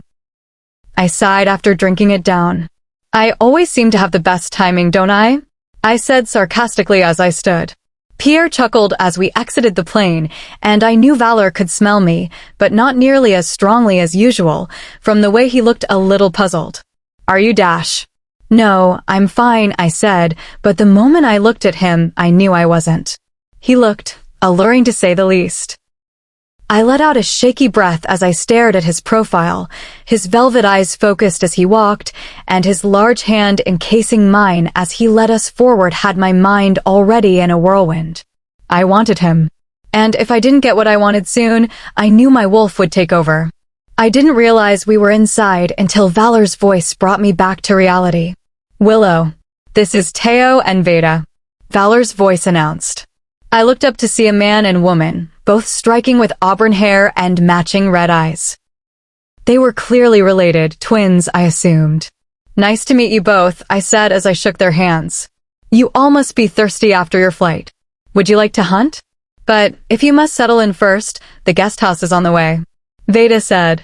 I nodded quickly, needing to get my mind off of Valor. I took in a breath before I sprinted forward, hearing Valor's chuckle in my trail. I inhaled, letting my wolf guide me to my prey as I listened to the beating of a heart. I slowed as I came to the animal, a large hare that blended into the snow. I could smell the hare, hear the beatings of its erratic heartbeat as it grew nervous.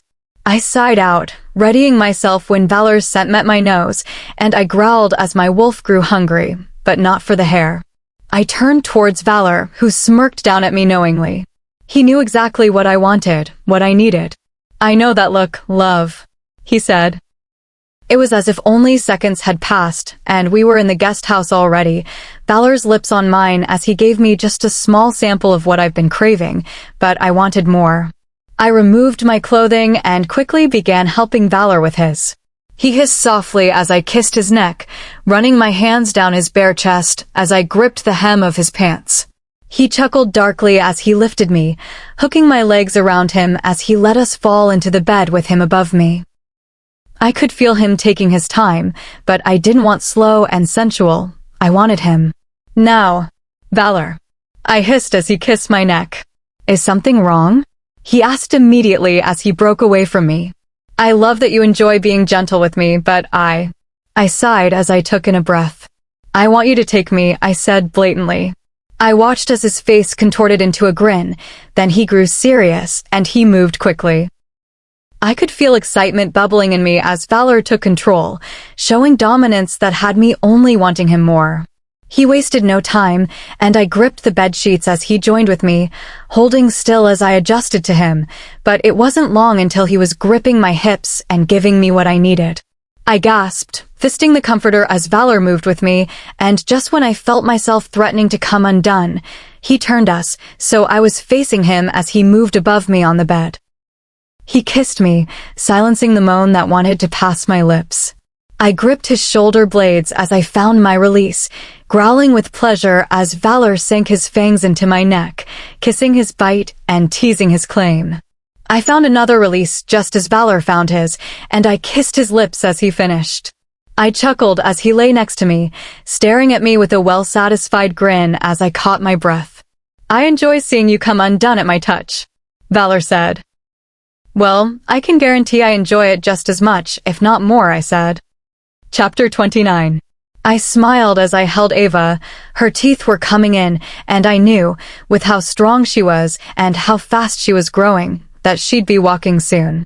She spent the night with my parents, and I'm just so glad to have her back. I had missed her incredibly. Valor walked up from hunting, sitting at the picnic table as he took his daughter in his arms. She squealed as Valor peppered her face with kisses. I immediately hid my face in my hands when I saw the marks that still haven't healed on his back as our family and friends came walking up. Giselle immediately covered her face as she took note of Valor's back, her bell-like laugh still managing to ring in the air. I felt my face burning with embarrassment as everyone looked in the direction of Giselle's gaze. "Been there, done that," my mom mumbled as she eyed me. I cursed inwardly as Valor stared at me with a knowing smirk. I was happy and I loved him, but I let my emotions get the best of me once again. I didn't tell him I was in my cycle, and we didn't use precautions, and I knew with my luck, it meant the probability of having a child was great. I hadn't tried shifting, and I was worried. Could I conceive this fast?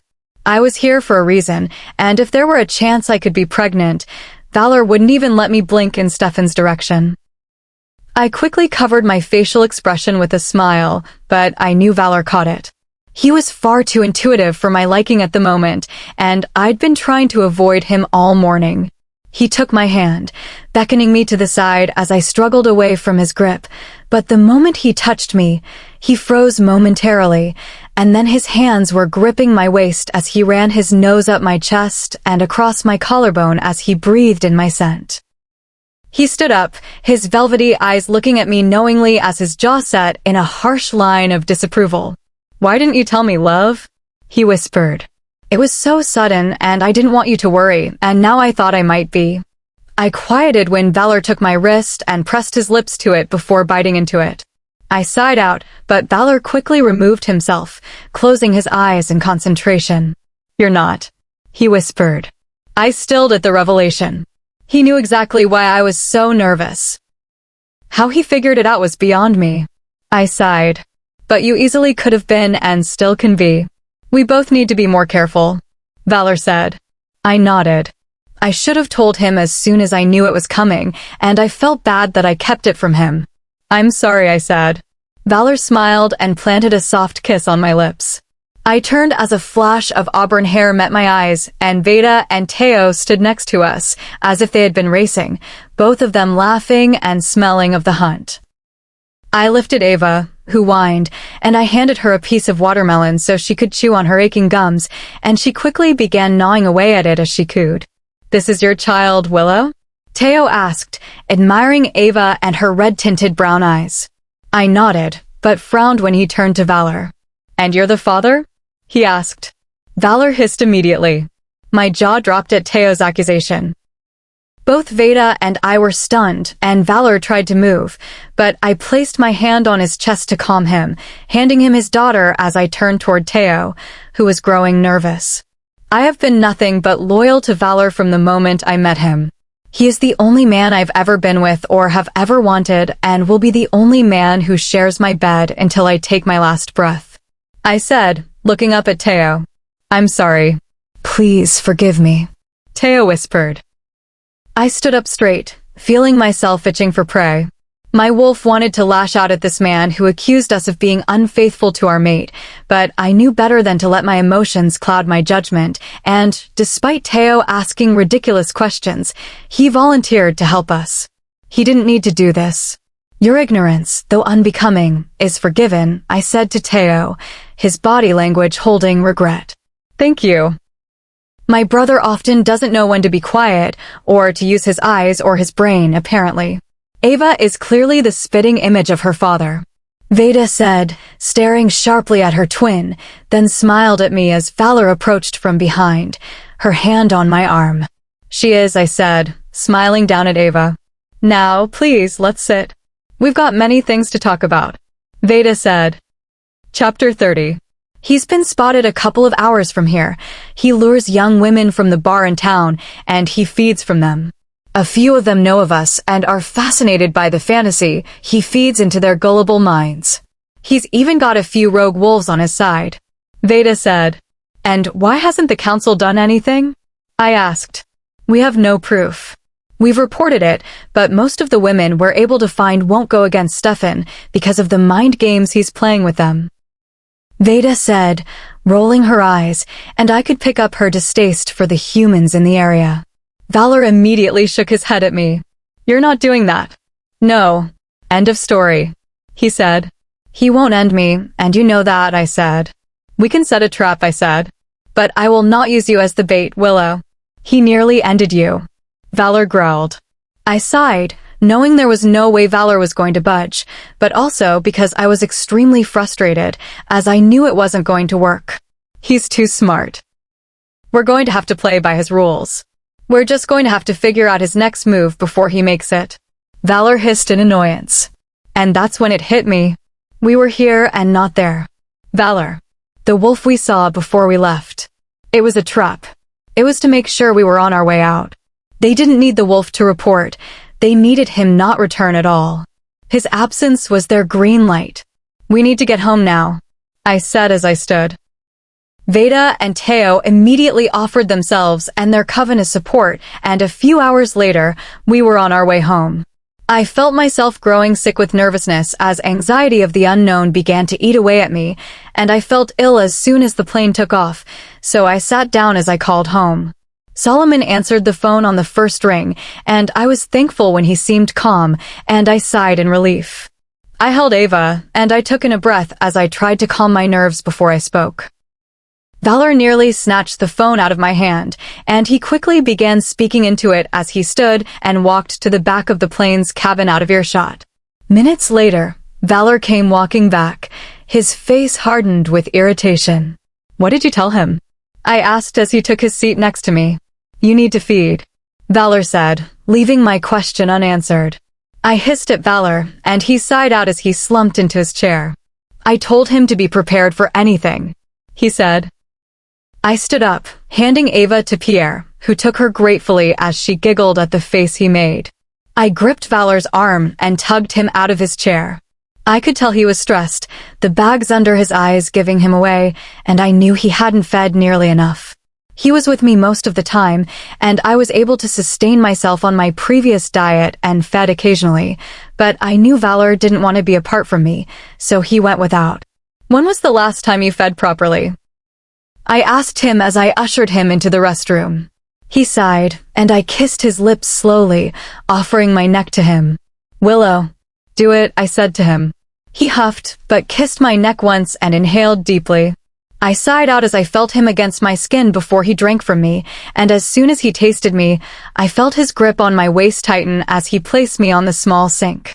I gripped Valor's sides as he slowed, and his feeding turned into a kiss, and his lips moved on his mark. I let my hands travel to Valor's chest, where they rested, and I turned so our lips could meet, and I kissed him softly, the remnants of my cycle flaring up just from Valor's kisses. Valor pulled from me, and he closed his eyes as he sighed. Your cycle isn't finished, love, and I won't put my wants before your safety, he warned. I groaned in annoyance, and I sighed out, and Valor grinned. I didn't say you wouldn't get what you seek, he said, and kissed my lips. Are you two really doing this right now? You realize we're vampires, and we can all hear you, right? I heard in Raven's voice. I chuckled as Valor opened the door and hissed at Raven, who hissed back. Your daughter is listening, have you no decency? Raven said in a deep mocking voice with an accent I couldn't quite decipher as she held up Ava, who giggled at the sight of us. I've heard you and Cassius on more than one occasion, and even seen both of you in my own house, and you're one to speak of decency? Valor said with a grin. Raven snapped her mouth shut, and her brows furrowed with embarrassment as she adjusted Ava on her hip. I'm sure there are headphones around here somewhere. Carry on, she said quickly before she walked away.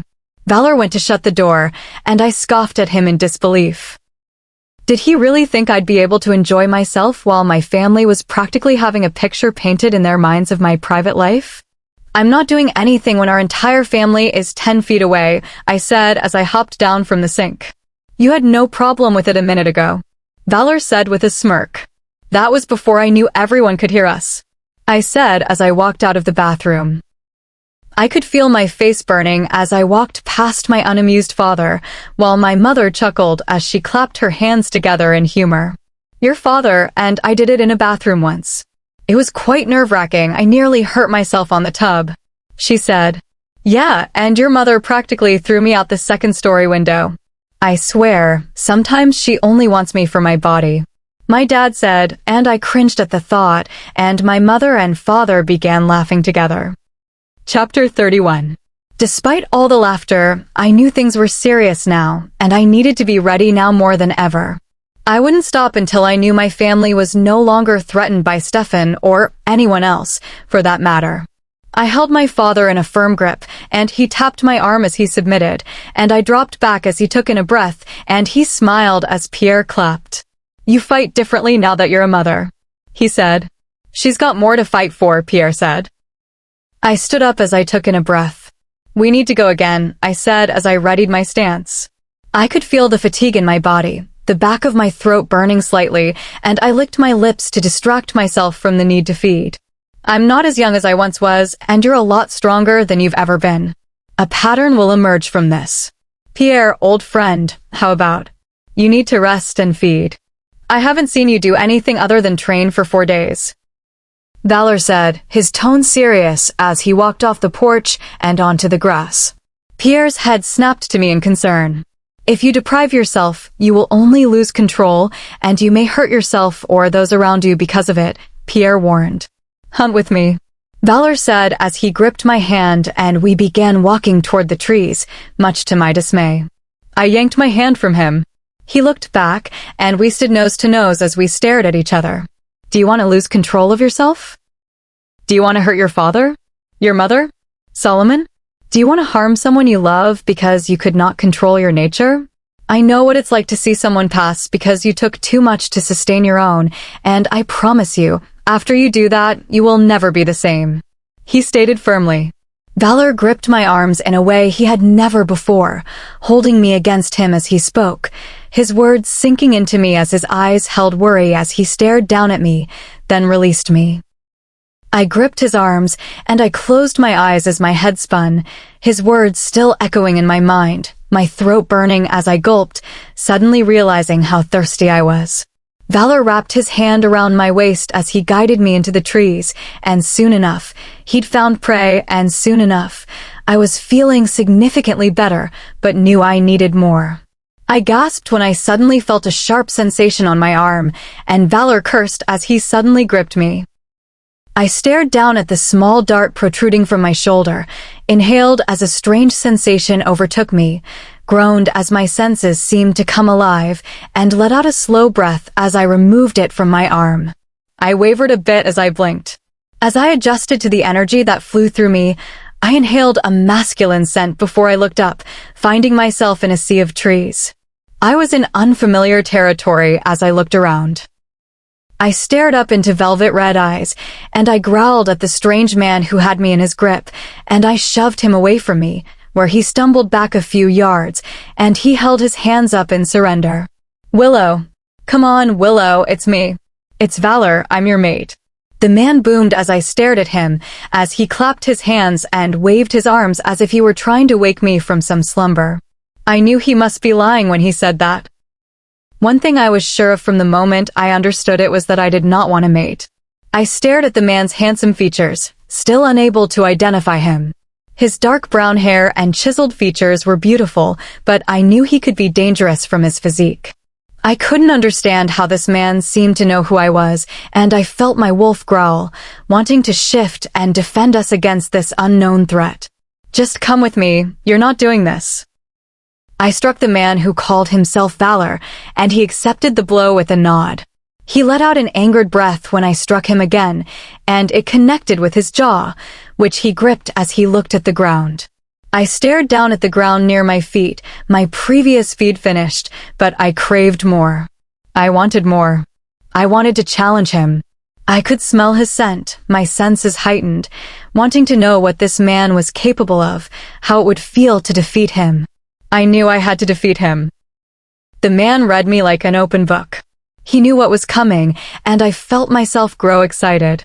The thought of my opponent putting up a fight was something I wasn't used to, but I enjoyed a good challenge.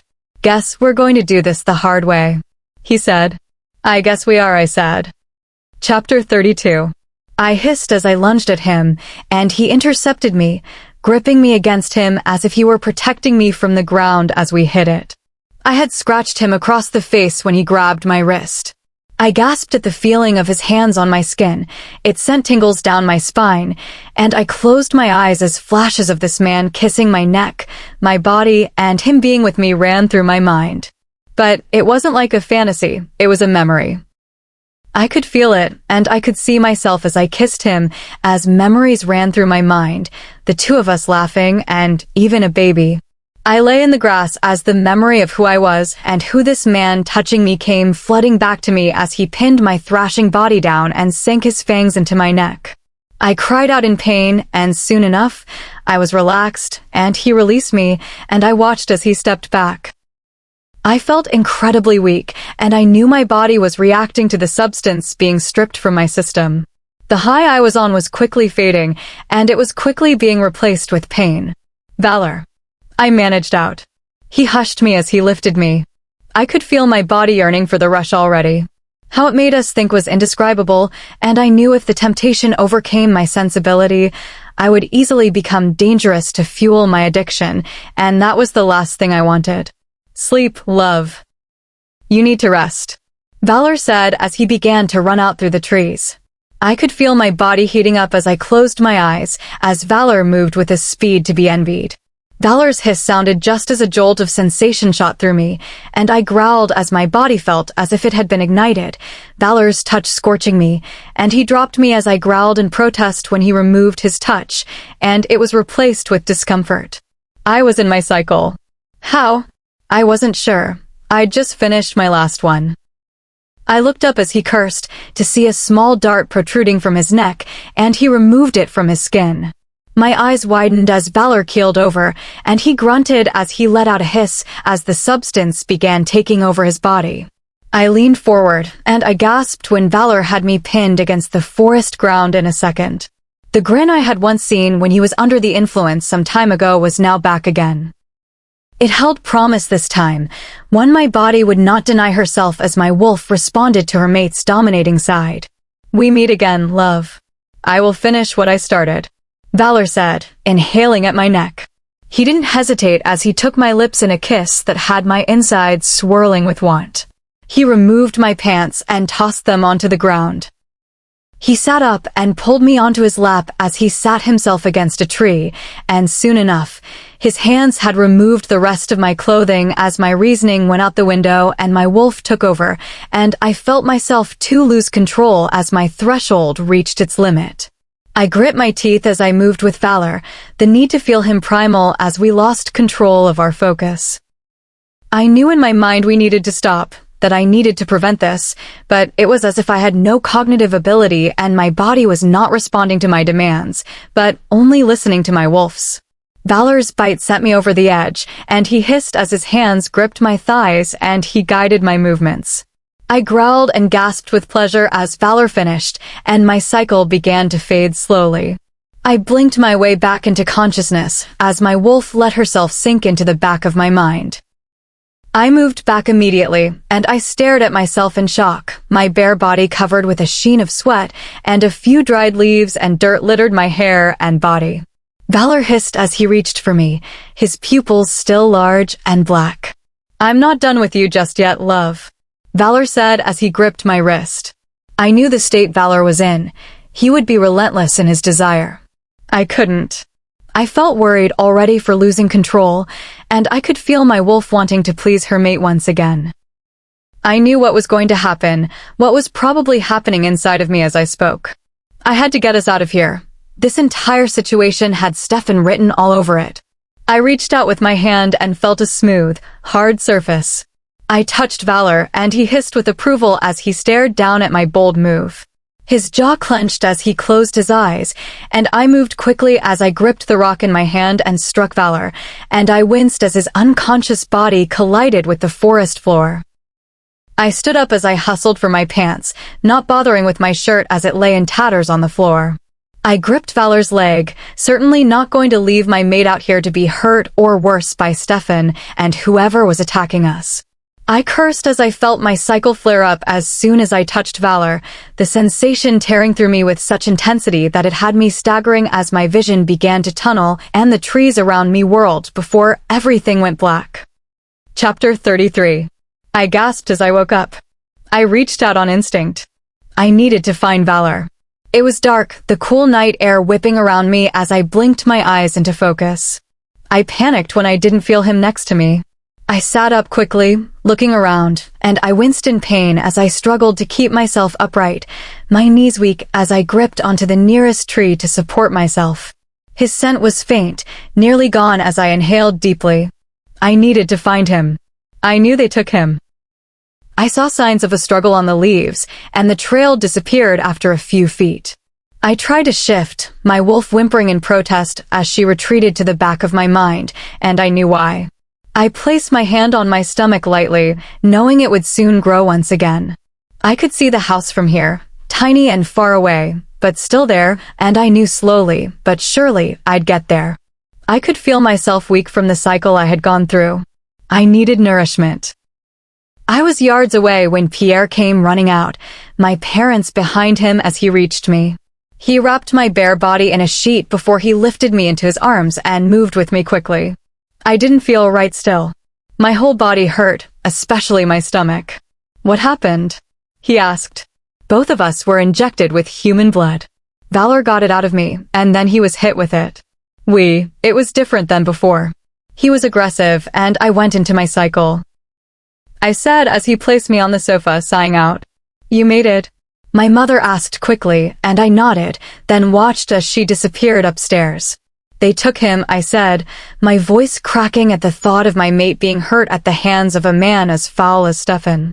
I felt myself growing tired, and Solomon sat next to me and raised his wrist to my lips. I tried to refuse, but my nature had other plans, and soon enough, I was quenching my thirst and feeling myself grow more alert. Do you think you conceived? Giselle asked. I nodded. I tried to shift, and I already couldn't, I said. It was quiet as Pierre began to move quickly, as did my brothers, Cassius, Solomon, and my father. I'm going to go see if I can catch his scent, Solomon said. He was hurt, I think, I said quietly as I felt guilty. You had to strike him? Giselle asked me, her slightly concerned expression causing me to feel even worse, and Pierre stopped at the door as he looked at me. I nodded. The substance must have driven him wild. If it's not out of his system, he'll be completely unpredictable, but if it is, she trailed. He'll be incredibly weak, I said. I knew how it worked. He'd fade if he didn't feed soon enough. And if they were hurting him, it would be even worse. That's not the worst part. If they continue to give him only human blood, he may never be the Valor you once knew, Pierre said before he kissed Giselle chastely and headed out. I felt a lump in my throat form at the thought of my mate never being the same again.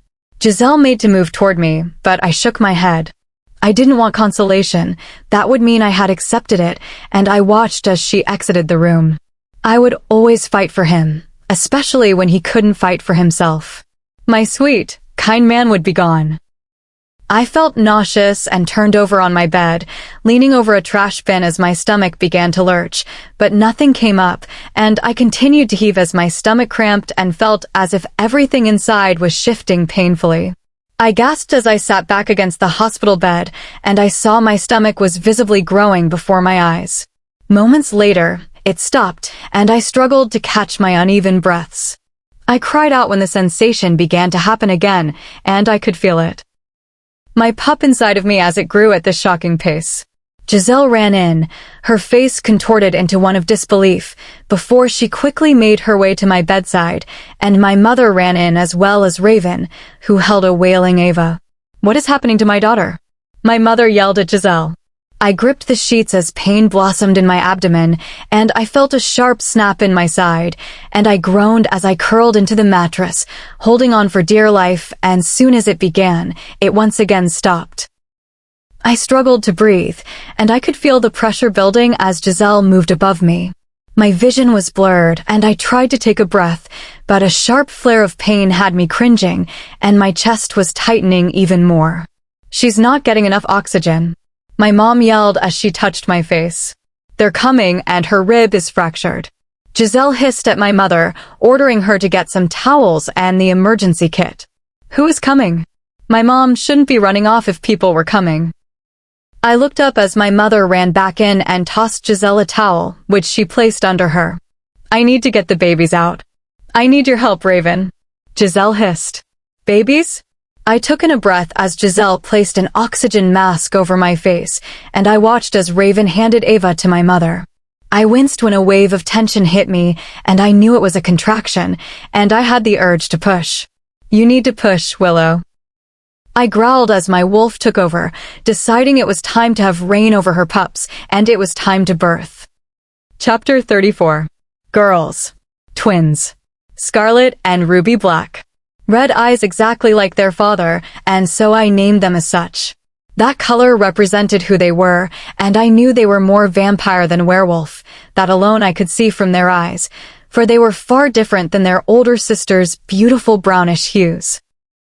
Pierre arrived just before they were born and assumed they were developed so quickly due to them being conceived under the influence in both Valor and me, and it caused them to grow at such an alarming rate because it was passed into their systems. I stared down at my daughters as they slept, their features soft and delicate as I let my gaze travel over their faces. Ava sat next to me, her curiosity evident as she peeked over my arm at her sisters. "It's been 2 weeks without any news. Babies," she said as she pointed. "Yes, babies," I said to her quietly. I watched as Cassius walked in quietly, Raven following, and Ava held her arms up to her, and Raven took her with a smile. I stood up, holding my girls close to me as I stared at Raven.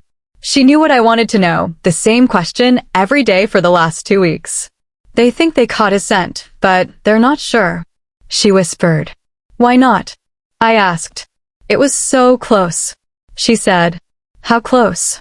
I asked. "Just in the trees, the ones facing the house," she said. No one knew his scent as I did. I was walking slowly as I gathered my senses, Raven following behind me quickly. He was potentially nearby, and the idea alone had my entire being hyper-focused on finding my mate. I walked down the stairs to find my family gathered, speaking in hushed whispers. "What's going on?" I asked. They all looked around at each other, no one saying anything, and Solomon growled with disapproval. "They saw him, but they don't want to tell you," he said. "Why wouldn't you tell me?" I asked. He lashed out at me. He didn't know who I was. Pierre said. "The substance is still in his system?" I said. "Fragments, but I think he isn't feeding in attempts to bring himself out of the frenzy," Pierre said. I was confused. "That will work?" I asked. "He hasn't found what he's looking for. He'll do anything to get back to the taste he most values," Giselle said, staring at me. "You think he's looking for me?" I asked. "It is my understanding that he drank from you while the two of you were under the influence. You're the ultimate high for him if that fuels him, but the side of him that is sane refuses to let him venture too close until he knows he won't end you," Pierre said. "Stefan could come back for him," Raven hissed. "Then why are we waiting? Let's solve this right now. We should bring him here," I said. I was tired of waiting. I was ready to fight if I encountered anyone who put more distance between my mate and me. It could be a setup. Unless Valor escaped somehow, Stefan could be using him to lure you in, my mother said. I had already suspected as much, which is why I'm going to play his game, but better. "I'm going out tonight, but I will not be alone," I said, and I watched as they hesitated. "Willow, he will most likely try to harm you." He won't recognize you until he's fed, and if he does feed from you, he won't be able to stop. It would be fatal, Solomon said. I can handle him, I said. And Stefan? My father growled. Him too, I said. I'm with you, Solomon said. Me too, said my cousin Lily. Lily, I need you to take the girls. I told her. I'm your second, You are Lily, and I am your alpha. There's no one I trust more with my daughters. I told her. Our daughters. I heard in a familiar voice. I looked up at the stairs, stunned to see his all too familiar velvet red eyes as they watched me from the top of the stairs. Valor moved slowly, at ease as he made his way in front of me. I could feel everyone on edge as Valor stood at his full height. He was so much taller now. He was definitely over 6 feet now, but he didn't look well. His eyes were dark and unhealthy red. The vibrancy was gone. They were accented by dark bags, the ones that came with not being fed properly. Valor, I whispered. Willow, he said with a weak smile. It was him. The Valor I knew and loved. I wrapped my arms around him in a heartbeat, his hands finding my waist as he buried his face in the crook of my neck, inhaling my scent. I missed you, my love, he whispered. How did you get away from him? Pierre whispered. I don't remember. I starved myself until the substance was out of my system. I have flashes here and there, but I'm not entirely sure, he whispered. You need to feed, I told him. I could see how it was already taking its toll on him. I will see my daughters first, he said. Your daughters can't see you at all if you don't survive, I told him, taking him by the hand and leading him upstairs. I waited for him as he showered, and he soon came out, a towel wrapped around his hips as he stared at me from the doorway. I took my shirt off, making myself comfortable as I lay back on the bed on my elbows, offering myself to my mate. Willow. Don't even. It's the most nourishing for you, and at the moment, it is the safest option, I said. He stood over me, his eyes staring down at me. Valor, hours ago, I thought you were never going to be the same, and now you're fading because of it, I told him. Valor lowered himself next to me, gripping my hip with his hand as he tugged me next to him, hooking my leg over his hip. I relaxed into his lips as he kissed me, his hand making its way up my body as his fingers brushed my cheek. It wasn't long until I felt the pressure, and soon enough, warmth was flooding me as Valor drank from me. He pulled away, his lips cleaning the sight, and soon enough, he was placing soft kisses against my skin. I looked up at him, his eyes shining a bright true red. The red that showed me he was here and he was mine. Chapter 35. I woke to Valor's deep baritone, slow dancing in the air in a sweet lullaby. I sat up as he held the twins, Ava on his lap between her sisters, all fast asleep as their father sang to them softly. I knew the song. I had heard Valor hum it times before to Ava as she fell asleep, even when I was pregnant. On behalf of every man, looking out for every girl. You are the God and the weight of her world.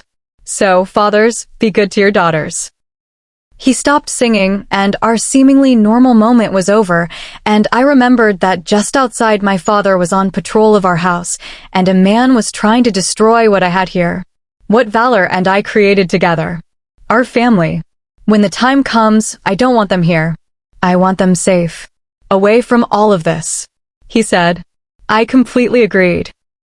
If there was a slight chance that my children could be hurt for any reason, or if something happened to Valor or me, I didn't want them anywhere near the chaos that was going to unfold inevitably. I wanted them to be with people who would love and care for them as if they were their own. Giselle and Pierre, I said. Valor looked at me, nodding in agreement. I could feel my emotions bubbling over, and I blinked away the tears. We will see our girls again, Willow. Do not think that way, Valor said. I knew he was right. Nothing would keep me from keeping my family together and seeing them again, but that didn't stop me from worrying. I looked up as Giselle entered, followed by Pierre, their scents faint from the hunt. Giselle froze when she saw me. Willow? Darling, what's wrong? She whispered. I need you to take my girls. To keep them safe. I told her. Willow, honey, Please. You're the one I trust to take care of them, if anything ever happened to Valor or me. Tell me. Promise me you'll take care of them. I told her. She nodded, of course, as if they were my own. I hugged her to me, thanking her as she smoothed down my back with her hand. I stood up, needing to get some fresh air. I walked out to the patio where Pierre stood, staring into the darkness. I could sense his unease. They did something to him. He got away too easily, Pierre said. Valor's chuckle sounded, and I turned, confused as to why he would laugh about this. I saw him with the twins in his arms as he stood in the doorway. I watched as his eyes changed color, turning from pale brown to fiery amber, and his chuckle was very feminine and sharp. Almost like a witch. That's when it hit me, and I recognized the person behind the glamour. I moved immediately to grab my daughters, but I had taken only one step when I was frozen in place, my eyes and lips the only things I could move as I stared at the witch who had once been Valor. It was fake. None of it was real. Valor. This Valor has never existed. I cringed. I had been with this person. They had drunk from me. They knew things I cherished most about Valor, intimate moments. It was all a glamour, a facade that fooled us all. She was a master manipulator, and she held my children and hopefully somewhere a still alive Valor. No. Is it me he wants, right? Take me instead. I said. She sighed as she stared at me, and I watched as she walked to the patio chair and put the twins on the cushion of the seats, and she turned with a slight grin. Her under eyes were dark, almost as if she were tired. I knew that witches had a limited source of energy they could expand into magic, and it was clear she was becoming drained. I wanted her to take me, not only because I didn't know what these people would do to my children, but also because I needed to find Valor and make sure he was alive. And then I would deal with Stefan. He didn't deserve to be free after all he's done. Someone like him wasn't redeemable. He couldn't change. I'd be doing the council a favor. She walked forward and got in my face, my eyes trained on her as she moved slowly. Giselle was inside the house, banging on the glass door that she couldn't seem to open or break as she hurled herself at the door again and again, trying her best to get to us. I watched as the witch raised her hands. They were trembling, and her breathing was ragged as if she had just run a marathon. I knew it was because she was focusing her energy on too many things at once. Me, Pierre, the glass door. I watched as she placed her hand on my still outstretched wrist, and she gripped me firmly and closed her eyes. She took in a breath, and moments later, I felt the hold she had on me released, Pierre's hiss, and the glass door shattering as her magic became undone. I was swinging my free fist toward her face when suddenly the world around me blurred, and I felt myself nauseous at the feeling, and as soon as it began, it had ended. I hit a cold floor with a thud, the witch falling next to me, her energy spent as she lay on the floor, still and unconscious. I searched her for anything, a weapon, anything to make something that would help me gain the upper hand, but I was left unlucky. I looked around me. We were definitely underground. I could smell the earth, feel the coolness it brought from the walls surrounding me. Maybe a bunker? The walls were concrete, and it was small, one door to my left. I ran to it, gripping the handle, gasping as my hand seared with pain, and I fell back as my hand burned, the smell of my burning flesh meeting my nose. Wolfsbane. I stared up as a figure came in, and I immediately recognized him. Stefan. Flashes of him ran through my mind, his hands on me. His scent. So foul and unwelcome. I growled as I stood. He let out a dark chuckle, and that's when I smelled him. Valor. So familiar. His blood, and how overwhelming it was, worries me. I watched as Stefan brought him forward, his face nearly unrecognizable as he appeared in the doorway. His eyes were dark and sullen, the left so swollen you could hardly see it. His nose was clearly broken, and his entire body was bloodied, and he was barely conscious, and I caught him as Stefan threw him into the room. He wanted me to watch my mate suffer. He was starving and bleeding at the same time, a recipe for disaster. I gasped as my body absorbed Valor so he wouldn't hit the ground. It burned like none other. I bit my lip as I lowered him as gently as I could to the ground. They had given him wolfsbane, though not harmful to him. It was detrimental to me, and it seeped out of his open wounds. If I tried to let him feed from me, he would hurt me with his venom, but if I didn't try at all, he would certainly be lost. I carefully ripped open the bloody shirt he wore, ignoring the slight stinging from the blood on his shirt as I examined Valor. I felt a pang of sadness as I stared at my mate's torso. Lacerations covered his chest and abdomen, and his arms. I tried my best not to cry as I took his hand, watching his eyes flutter shut as he went unconscious. "I'm here, Valor. I'm going to get you out of here, love," I said. I would get us out of here. I had to try at least. I took Valor's arm, bringing it to my lips, and I began removing the poison. Every part of me wanted to tear away from him as it met my lips, and I spit it out as fast as I could, the bitter taste and pain causing me to heave, and I turned to the side as the contents of my stomach came up. I didn't know if this would work, but the best tools at my disposal just happened to be myself. It was going to have to do. I wiped my mouth as I tried my best to focus before I brought Valor's arm back to my lips, and this time, I bit down, focusing the energy of my wolf as I brought my canines out, letting them sink into his flesh. Hissing in pain as I pulled away quicker than I would have liked to, I growled in frustration at my inability to work through the pain. I dropped his arm, crawling over him as I moved to his other side, gripping his arm in my hand, and I took a deep breath before I began removing the wolfsbane from him and spitting it out before it stayed in my system for too long. I used my claw to cut a small laceration down the side of my hand. I held my hand just over Valor's mouth, letting my own blood drip into his mouth. I could do this. I would do this. Chapter 36. I held Valor against my front as I leaned against the wall. He was healing, slowly but surely. I could feel his chest heaving up and down in even breaths now, and I knew soon enough he would open his eyes. It had been hours, and most of his injuries were closed and beginning to fade. My eyes caught movement in the room, and I saw the witch beginning to stir in the corner. She sat up, turning my way. I growled as she looked at me as I gripped Valor protectively.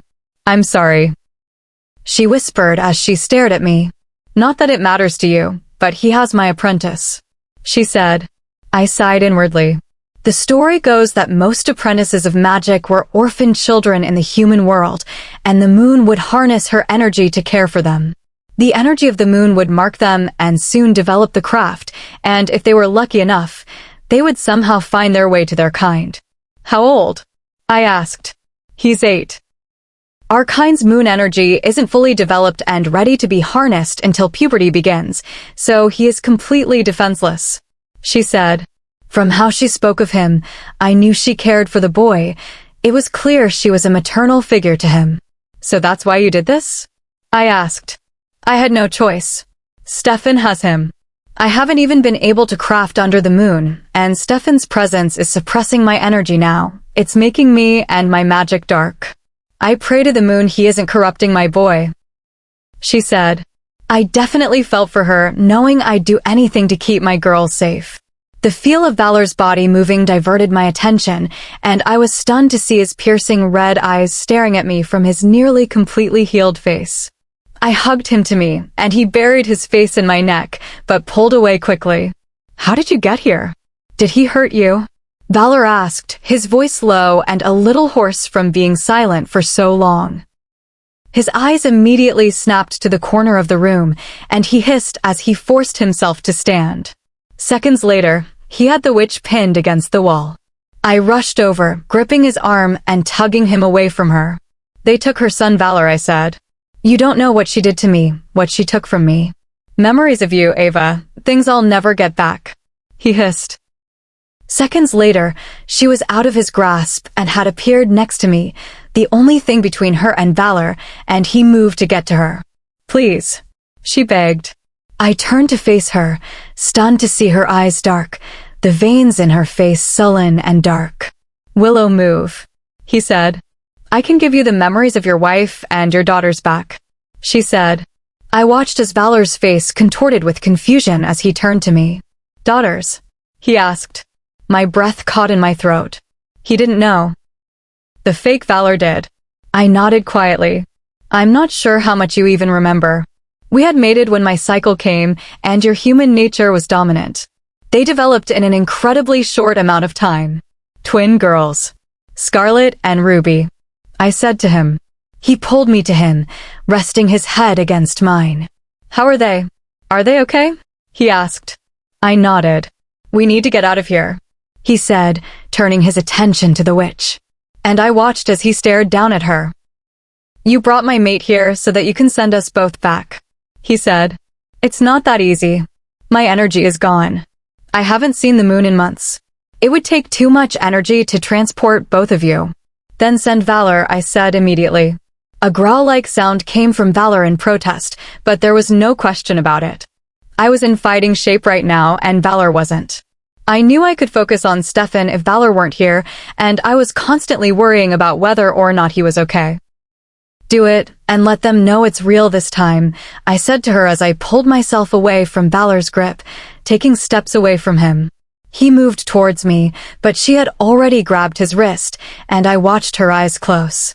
Find me, I told him. He had nearly reached me when he disappeared, the room going silent.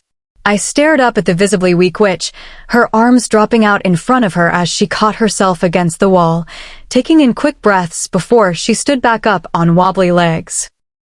You still haven't even told me your name, I said as I took her hand, lowering her to the ground so she could rest. Her brown eyes were large and almond-shaped, her nose tiny on a face framed by waist-length violet-black hair. She stared up at me, and she pulled a small smile. My name is Grace, she said. Well, Grace, it's time for us to get ourselves together and get out of here. We're going to get your son too, I said. Willow.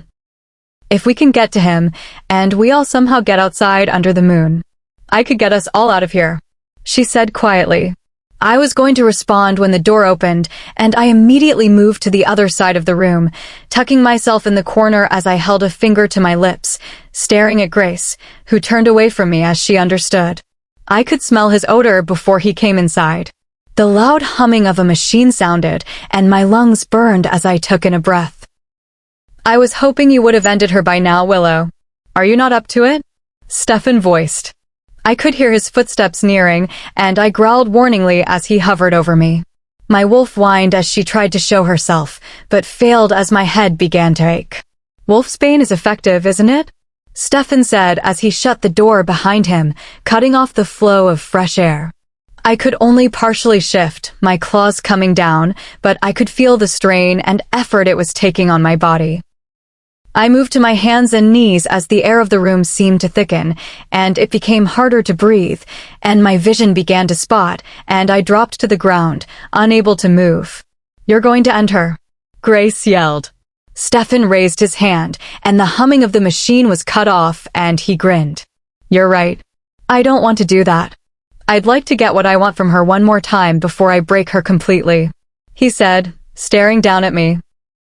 I could see the intent in his eyes, and the memories came flooding back, and I recoiled at the thought, my wolf distressed as she remembered the pain caused by this man. I flinched as I heard a scream, and everything in the room flashed, and I squeezed my eyes shut, and my ears rang at a high pitch, and it continued to get higher, and I growled as I covered my ears, but it kept coming until everything around me went black. Chapter 37. My ears rang as I blinked away my blurred vision, trying my best to stand up when I saw the door open, and I was greedily taking in breaths of the air that wasn't laced with wolfsbane. My clothes were torn, but I was okay for the most part. Stefan was on the ground unconscious, his face marred by the blast, and the scent of the aftermath hung heavy in the air. I saw Grace next to him on the ground, gasping as she tried to keep herself awake. She'd stopped him from hurting me at her own expense. I had to choose between saving her and ending Stefan.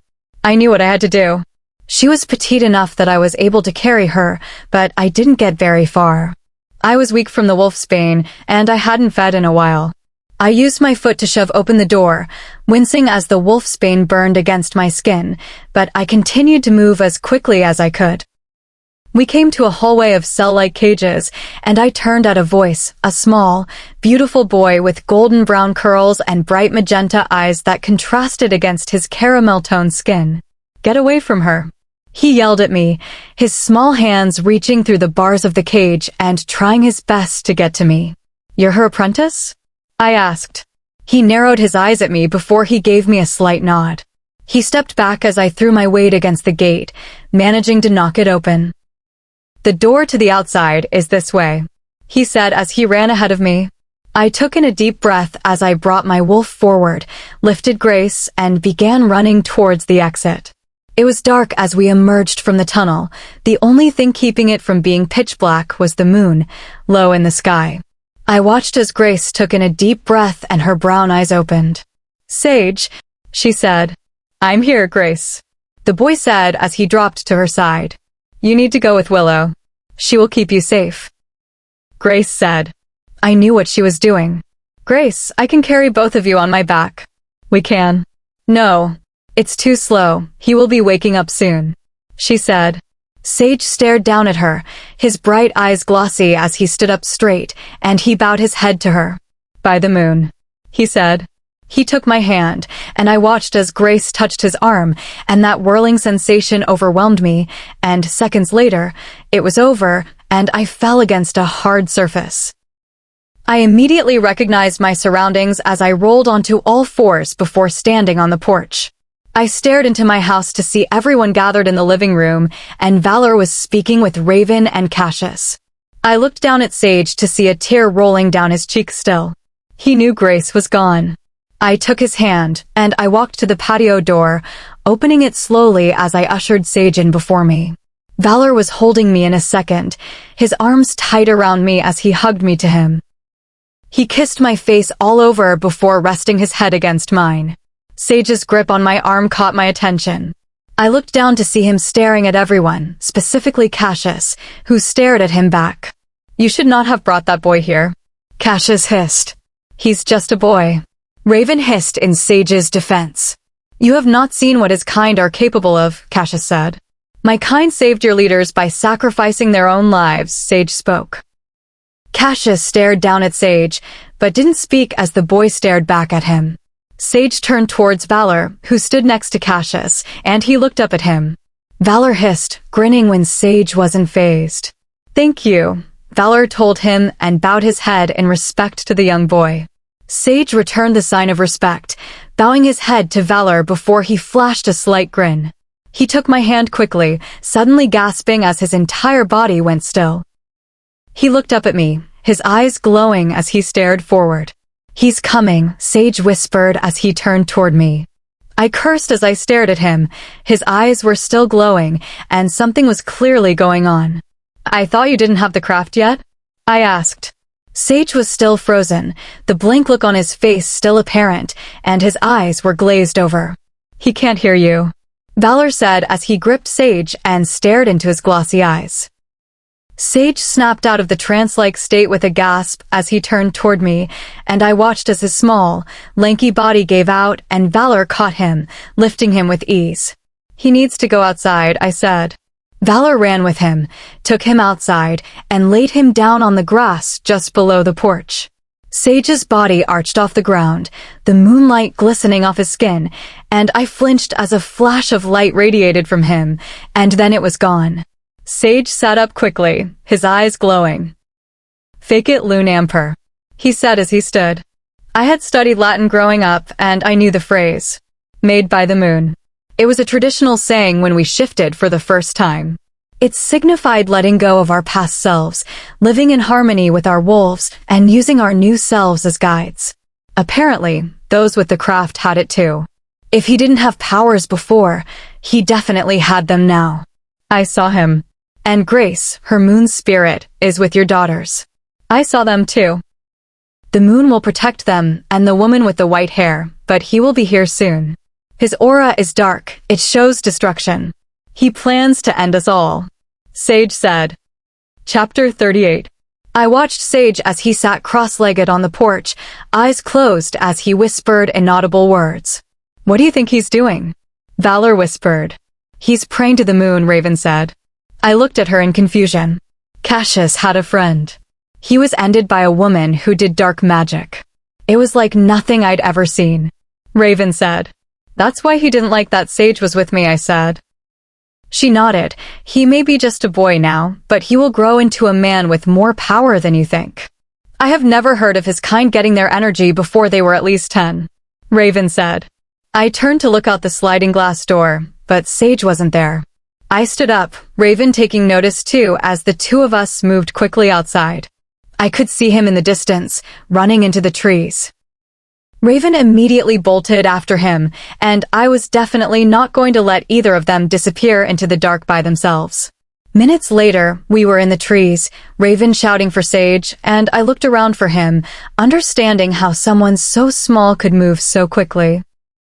I turned at the sound of a thud, and I felt my breath leave my body at the sight of Raven's limp form meeting the forest floor, a dart in her neck as she hit the ground, and Stefan stood next to her, and a second later, he was rushing at me. I felt the impact as his body collided with mine, and we hit the ground.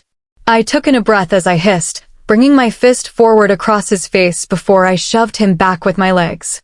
I gasped when I felt a sharp sensation on my leg. I looked down to see Raven with a tight grip on my ankle, dragging me behind her. I could smell the substance from the dart that still sat in her neck, and I reached up, taking it out and tossing it to the side. I stared into Raven's dark eyes, and I whispered an apology as I kicked my leg up, managing to strike her jaw. I watched her slump backwards, her grip on me loosening as she went unconscious. I sat up just in time for Stefan's boot to strike me, the impact hitting me full force as my vision blurred and my ears rang. I could feel his hands on me as he gripped my throat, cutting off my air. I winced when a bright light suddenly lit up the space around me, and my skin stung at the intensity of it, my arm feeling the heat, and I cried out, but my reaction was nothing compared to Stefan's. He dropped me in an instant, and it was dark again, but I could see his form on the ground. The energy had been devastating. His skin was scorched and seared from the blast. He was motionless. I saw Sage's small body on the ground. He was too small. His body wasn't ready for that much energy.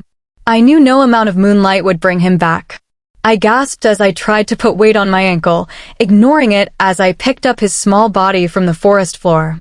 I immediately took his wrist, not even knowing if this would work, but I bit into his wrist, hoping it would. I pricked my finger, bringing it to his lips as I let my blood hit his tongue. I waited, putting my ear close to his face as I listened for breath. Suddenly, he lurched forward, his entire body tensing as he gasped, his violet eyes large and glowing brighter than I'd ever seen them, and as soon as it started, it stopped, and he went still, his breathing even and his eyes closing. I looked down at my right arm. It was red and swollen from being near the light. I turned when Valor's scent hit my nose, Cassius with him, and he bolted forward as he ran toward Raven, as I pointed toward her. Valor lifted me as I held Sage, cradling him against my chest in awe of this child. He was so brave and selfless when everyone around us told us we should be enemies. I didn't want anything to corrupt him. I knew he couldn't stay here with us. We weren't his people, or anything like him. He couldn't thrive and learn here. I knew that, with what he had just done, he had limitless potential, and his own people would need him. It was my job to make sure he went to good people who would take care of him and accept him as he was, because he was different from them now. I wanted him to go to someone who would let him be and teach him to be a good man, the kind I knew he could be. He was like me. Parts of worlds that everyone said shouldn't go together. A hybrid. Valor. We need to find him a good home. He needs a mother. Someone to help him through this, to understand him and help him understand himself. He saved my life, it's the least we could do. I said. I'll call Pierre and Giselle. Valor whispered. Is he gone? I asked. Valor stared down at me as we entered the house, giving me a slight nod, and I felt relief flood me. He was gone. The man who tried to take away so many pieces of me and my family was gone, and now it was time for us to put everything back together. Chapter 39. I sighed as I came down the stairs after soaking my sore body in the bath, Valor helping me down the stairs slowly. I smiled as Giselle saw the sight of her warming me up, knowing that she kept my daughter safe, Ava on her hip, and Pierre following behind her with Scarlet and Ruby in his arms. I watched Valor grow nervous beside me as we neared the end of the stairs, his excitement evident at the sight of his daughters, two of whom he had yet to meet. I let go of his hand, ushering him forward as Pierre came forward, grinning at his longtime friend. I'd never thought about it, but Giselle and Pierre were definitely parental figures to Valor, and I was extremely thankful to both of them. They were definitely part of our family. Valor took Scarlet first, her small dimples much like my father's, distinguishing her from her sister, and then he took Ruby in his other arm and made his way to the sofa.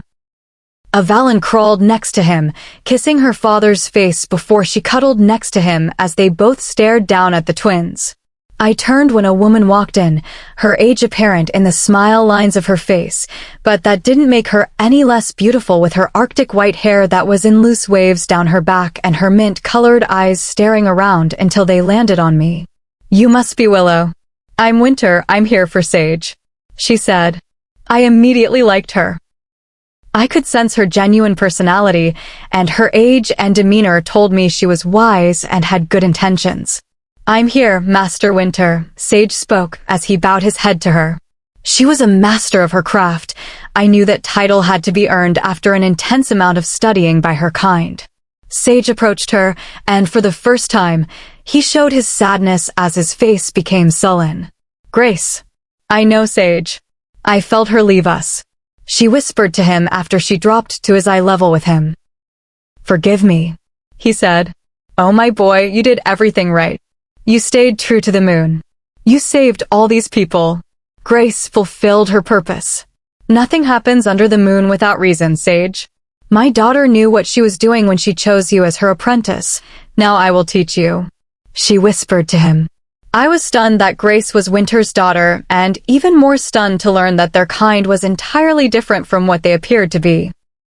They were very set apart from the other species, but now I know it's because others judge them without knowing them. I watched as Sage cried, Winter scooping him up in her arms. "I had to. I know. I felt that too.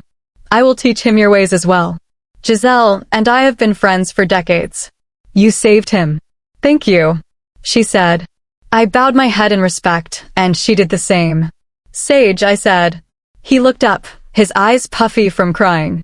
"Thank you," I said. He smiled at me, bowing his head in respect. I watched Winter as she turned, stopping when she saw Valor. She walked over to them slowly, Sage staring down at Ava, who stared right back, and I could see his eyes as they began to glow with a bright glow.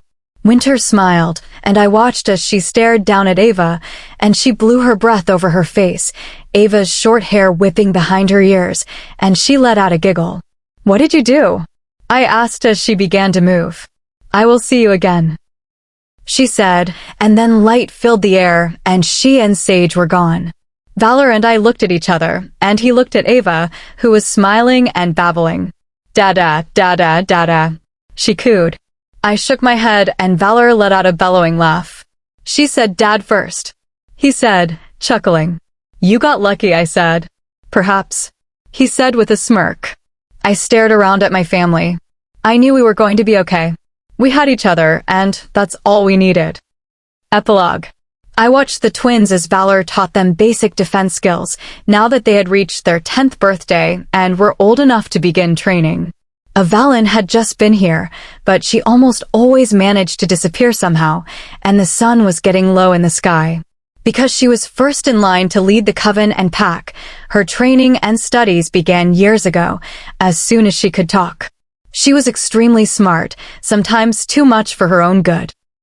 She was almost a teenager, and her curiosity often took the reins. She was quiet and thinking most of the time, very different than her rambunctious younger sisters. I could smell her scent, earthy with a hint of gardenia. I followed her scent, walking into the trees to see her. I watched her as her long dark hair swayed behind her, her large brown eyes tinted red as she focused on the hunt. I'd never allowed her to hunt alone, and yet here she was, doing it with ease, as if she'd done it before.